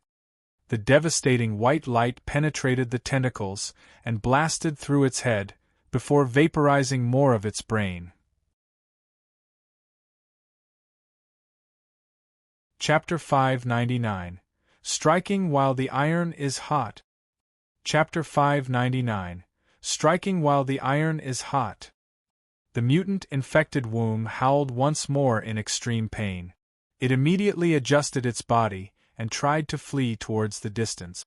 It could feel the amount of danger the white-scaled tiger posed to it. It was more than enough to cause its demise. The Type 4 white-scaled tiger flashed through the battlefield like a specter, latching on to the mutant-infected womb, firing its unique white light in multiple beams, causing numerous holes on the mutant-infected womb. However, because the mutant-infected womb was moving constantly, it was extremely hard to hit its head. While most of the blows caused the mutant-infected womb to be covered in multiple wounds, none had hit its head again. As the mutant-infected womb was escaping, its brain was still continuing to regenerate under its sick healing ability. The moment its brain was fully regenerated, it brought up its powerful tentacles and launched attacks back on the Type 4 white-scaled tiger like a torrential downpour. Under the relentless assault of the mutant-infected womb, the Type 4 white-scaled tiger was once again sent flying into the air, its body riddled with wounds. Yu Zhong stood on top of a tall building, and as he watched the Type 4 white-scaled tiger losing its advantage, he immediately barked an order into his walkie-talkie. "It's time, begin the assault." After giving that order, he then leaped onto Greeny's back, and they soared into the sky. Attack! Under Yu Zhong's order, a number of artillery troops on standby began firing from outside the city. Hong! Hong! Hong! Powerful shots resounded throughout Ningxi City, as a large number of cannons lit up the sky when they came shooting down towards the hordes of zombies and mutant beasts, blasting them into pieces. Yu Zhong's artillery troops had already undergone numerous training and exercises, and they had chosen the locations where the zombies and mutant beasts were concentrated. Each time a rocket landed, it would take out at least tens of thousands of zombies. Under the fearsome volley of heavy fire, a number of L4s that were as large as houses were also not spared. A large Type 2 mutant python was blasted apart by a round of 122mm cannons. In the skies, 8 Thunder Fighters and the Sky Fortress came swooping over Ningxi City, firing countless bombs, enveloping the large areas where the mutant beasts and zombies were clashing. Amidst the explosions, countless zombies and mutant beasts were killed every second. This was the might of advanced weaponry and tactics of the human race. The mutant-infected womb was also treated as a high-priority target, and the 8 Thunder Fighters fired numerous rockets at it, covering its flesh and body with numerous wounds. Although the mutant-infected womb was terrifying, its effective attack range was only about 30 m. Against those Thunder Fighters in the skies, it could only dodge and evade, while screaming out in pain. The Type 4 white-scaled tiger was already heavily injured before, and it was caught in the blast of one 122mm round, sending it flying through the air again. The loud explosions rang throughout the city. These were the ammunition that Yu Zhong had accumulated in Yenzhou City these few months. He had also brought in any heavy artillery that they had found in their scavenging expeditions. These were all just to conquer Ningxi City, and to fully gain control of the newbie village. When enhancers reached level 10, through the job change option, Yu Zhong could gain a whole load of talent. By selecting soldiers, he could train up an entire battalion of elite. Some could also be groomed as doctors, then he would have healthcare. Some could become scientists, and his research and development team would be strengthened and grow. Of course, it was not that once they went through the job change that they would instantly become experts of their chosen field. However, they would gain the advantage in their growths there. At the very least, they could still become lower-level doctors or scientists, and to Yu Zhong, this was more than enough for the short term. The terrifying explosions continued without stopping. Other than the huge door with the two lights, the rest of Ningxi City was covered in explosions. Each blast radius was enough to take out hundreds and thousands of zombies. To experts who had to fend off horde attacks, such groups were difficult to entangle with, but to the powerful artillery, they were great targets. Under the constant ravaging of the artillery, the zombies of Ningxi City were at a loss. They could not see the enemy, and did not know what to do, only suffering the damage from the projectiles. As for the other mutant beasts, having lost the pressure from the Type 4 white-scaled tiger, many started to flee out of Ningxi City. Yu Zhong did not deploy his troops to go stop the mutant beast horde. In any case, he had only intended to make use of them to kill the zombies. To truly conquer Ningxi City, it would still require Yu Zhong and his army. The powerful heavy artillery continued throughout the night, consuming almost everything in the flames, as countless zombies and mutant beasts laid charred and dead across the city. The entire city was currently clear and quiet, and the once densely packed zombie horde had already disappeared, leaving behind only the charred bodies, some still burning slightly, as well as a few scattered groups that had somehow survived the night raid. Hu Yi thus led the 1st Regiment right into Ningxi City. Under the lead of the 4 different commanders of the 4 battalions within the regiment, they split up and began to clear the zombies. Many of the zombies had barely just stuck out their head at the commotion when they were already shot at by the soldiers. The evolved zombies were taken out by the enhancers within the troop. Just using heavy artillery would not be enough to handle the problem, as there were plenty of zombies that had managed to slip past the net. Thus they had to use the ground troops to wipe them out.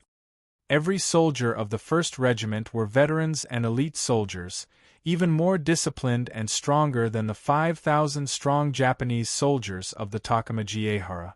They were like a power sickle that claimed the lives of the zombies as easily as cutting wheat, and as they marched on, there was almost no resistance to their advance. Within the city, the zombies numbered about 2 million, but the majority of the evolved ones had lost their lives during the clash with the mutant beasts in the previous night, hence, all that was left were largely ordinary zombies. Under the terrifying artillery fire, hundreds of thousands were incinerated and blasted to pieces. Even more were reduced from the million that had been left over. Furthermore, since most of the zombie horde was concentrated at the south side of the city, there was not much resistance in the north area.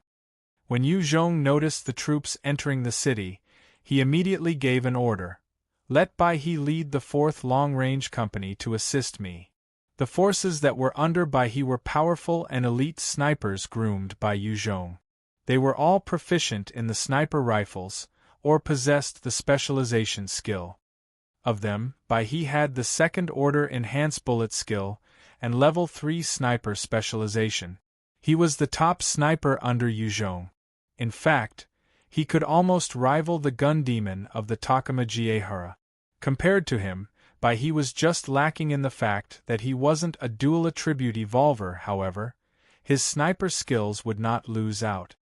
This fourth long-range company was one of the trump cards kept by Yuzhong. They possessed powerful destructive powerful from a long range, and at least 8 of them could shoot down a thunder fighter. Every single soldier of the troop could take down a normal aircraft. Their only weakness was close combat, and they could not compare against powerful close combat experts. He led his 20 men as they swiftly proceeded towards Yuzhong's location. Meanwhile, Yuzhong was riding Greenie as they soared through the skies, chasing after the mutant-infected womb. The mutant-infected womb had been bombarded by the 8 thunder fighters, as a large number of rockets were fired at it constantly.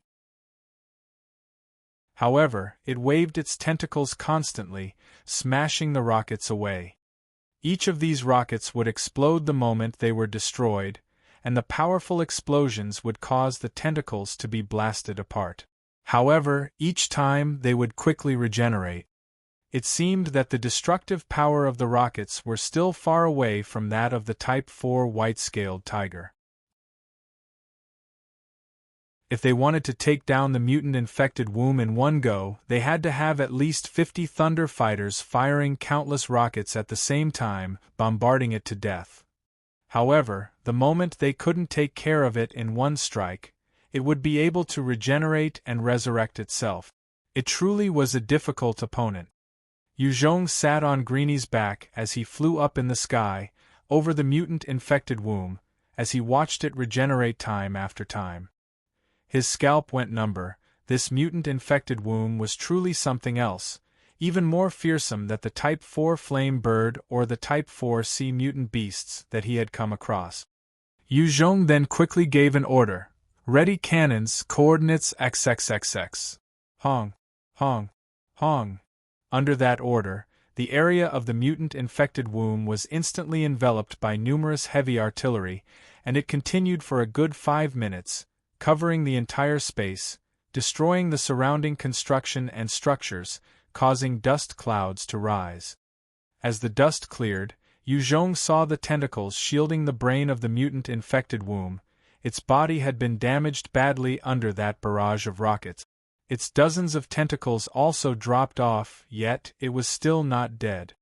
The mutant-infected womb had truly suffered greatly under that powerful volley of artillery fire, but its overbearing regeneration was still kicking in, as its wounds recovered at a rate discernible to the human eye.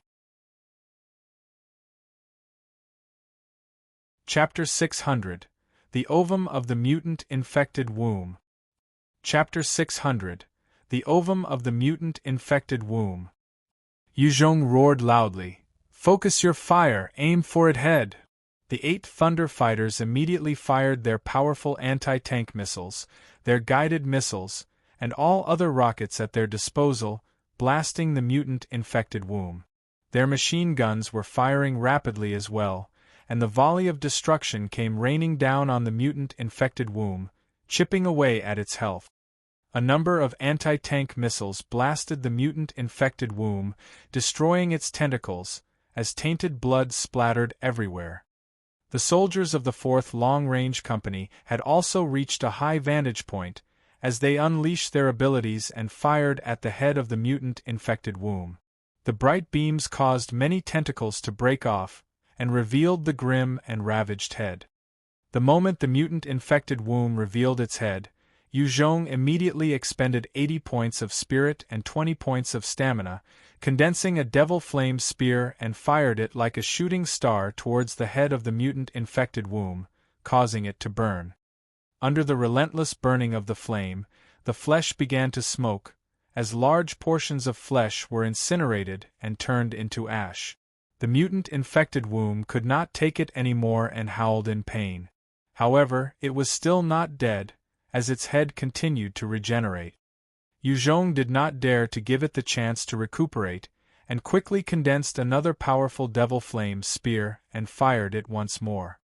The devil flame spear shot towards the head of the mutant-infected womb like a shooting star, and once more, exploded in a powerful ball of flame, turning its regenerated flesh into ash yet again. On the other side, he had also executed his enhanced bullet skill and had fired at the head of the mutant-infected womb as well, destroying part of it. Beams of light shot from a distance, blasting numerous holes in the head of the mutant-infected womb, causing it to bleed non-stop. The mutant-infected womb finally could not take it anymore and adjusted its body to flee once again. Its speed was incredibly fast, surpassing even Yuzhong. The moment it moved, there was no way for he and his men to get a fix on its head. The 8 Thunder Fighters were also giving it all they could, firing as many rockets and projectiles as they could, but they kept missing. Fuck! We must not let it get away. Yuzhong looked at the fleeing mutant-infected womb and his brows furrowed. The mutant-infected womb looked in an extremely pathetic and wretched state right now, but Yuzhong was clear, as long as it was given enough time, this monstrous entity would recover yet again. At that time, it would be extremely difficult to take it down. Yuzhong had already expended 160 points of spirit, and the 8 Thunder Fighters had no way of firing infinitely due to the lack of ammo, and having expended much of their rockets and projectiles on the mutant-infected womb. If they could not take it down in this short span of time, Yuzhong would have no choice but to bring his men and retreat. Otherwise, if it charged into the 1st Regiment at full strength, it could easily decimate his entire elite force. Yuzhong whipped out the electromagnetic gun and fired a shot at the freak of nature. A powerful electromagnetic charge was shot out and blasted a hole in the head of the mutant-infected womb. The might of the electromagnetic gun was no joke. At the same time, its consumption was equally terrifying. Ordinary nuclei could only sustain 1 shot before breaking apart. Type 2 nuclei could support 10 shots before breaking. Type 3 nuclei could give the electromagnetic gun 100 shot. Yuzhong had used a Type 3 nucleus and was firing constantly at the head of the mutant-infected womb. With his shadow steps activated, his agility had exceeded that of the monster, and with his marksmanship skill, of every 10 shots fired, 9 would strike the head of the mutant-infected womb. The monster was assaulted constantly by Yuzhong, and more wounds appeared on its head. After about 300 m, being blasted once more by over a few dozens of rockets, it finally crashed into the ground. The moment it stopped moving, a number of shots that had been enhanced blasted into the head, ripping it further apart. Yuzhong rode on Greenie and arrived at the body of the mutant-infected womb, firing his electromagnetic gun without mercy. He did not let up, instead, using 2 Type 3 nuclei to fire without stop, until the mutant-infected womb finally stopped twitching, and a huge orb of experience entered his body. Congratulations on achieving level 82. You have gained 2 points of attributes to be allocated.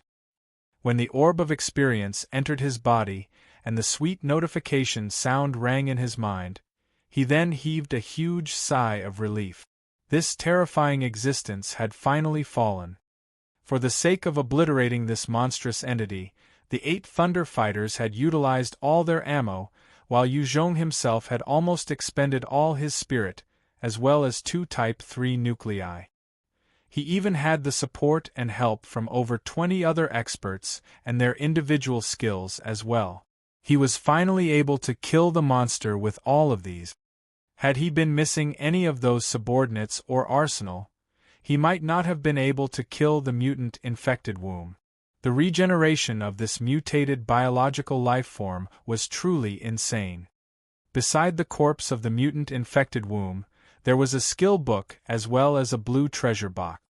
He landed on the ground and grabbed both items.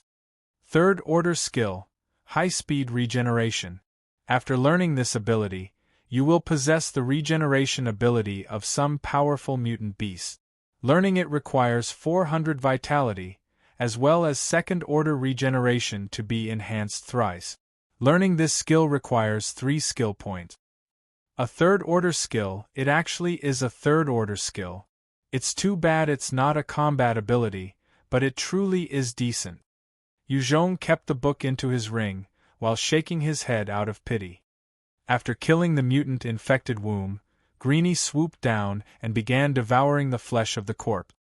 The flesh and blood of high-level mutant beasts were essential for zombies. Likewise, zombies were nutritious for mutant beasts.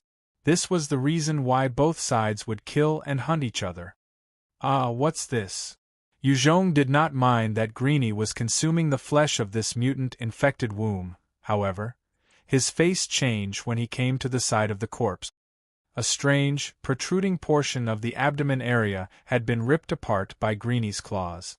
It revealed a huge ovum inside the corpse, covered in strange runes. The runes were flashing, and it looked extremely mythical and strange. Yuzhong activated his bone-encompassing armor and wore the sea mask, before carefully stepping into the body of the mutant-infected womb. He broke apart the nerves connecting to the ovum, and pulled it out from the corpse. Yuzhong eyed the huge ovum as large as a human, his eyes disturbed.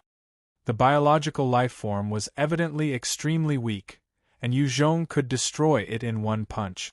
However, he was slightly reluctant to, as if he could subjugate the life form inside with his beast tamer ability, then it would be an additional boost to his strength. Yet, if it happened to a life form like the mutant-infected womb, then it would be a disaster to him. Right as Yuzhong was hesitating, with a gotcha, the runes covering the ovum shattered, and juices spilled out everywhere, as the life form within jumped out and pounced towards Yuzhong in a gust of wind. Before he could respond, the life form had already landed on him, and he was utterly shocked, his face drained of color in fear.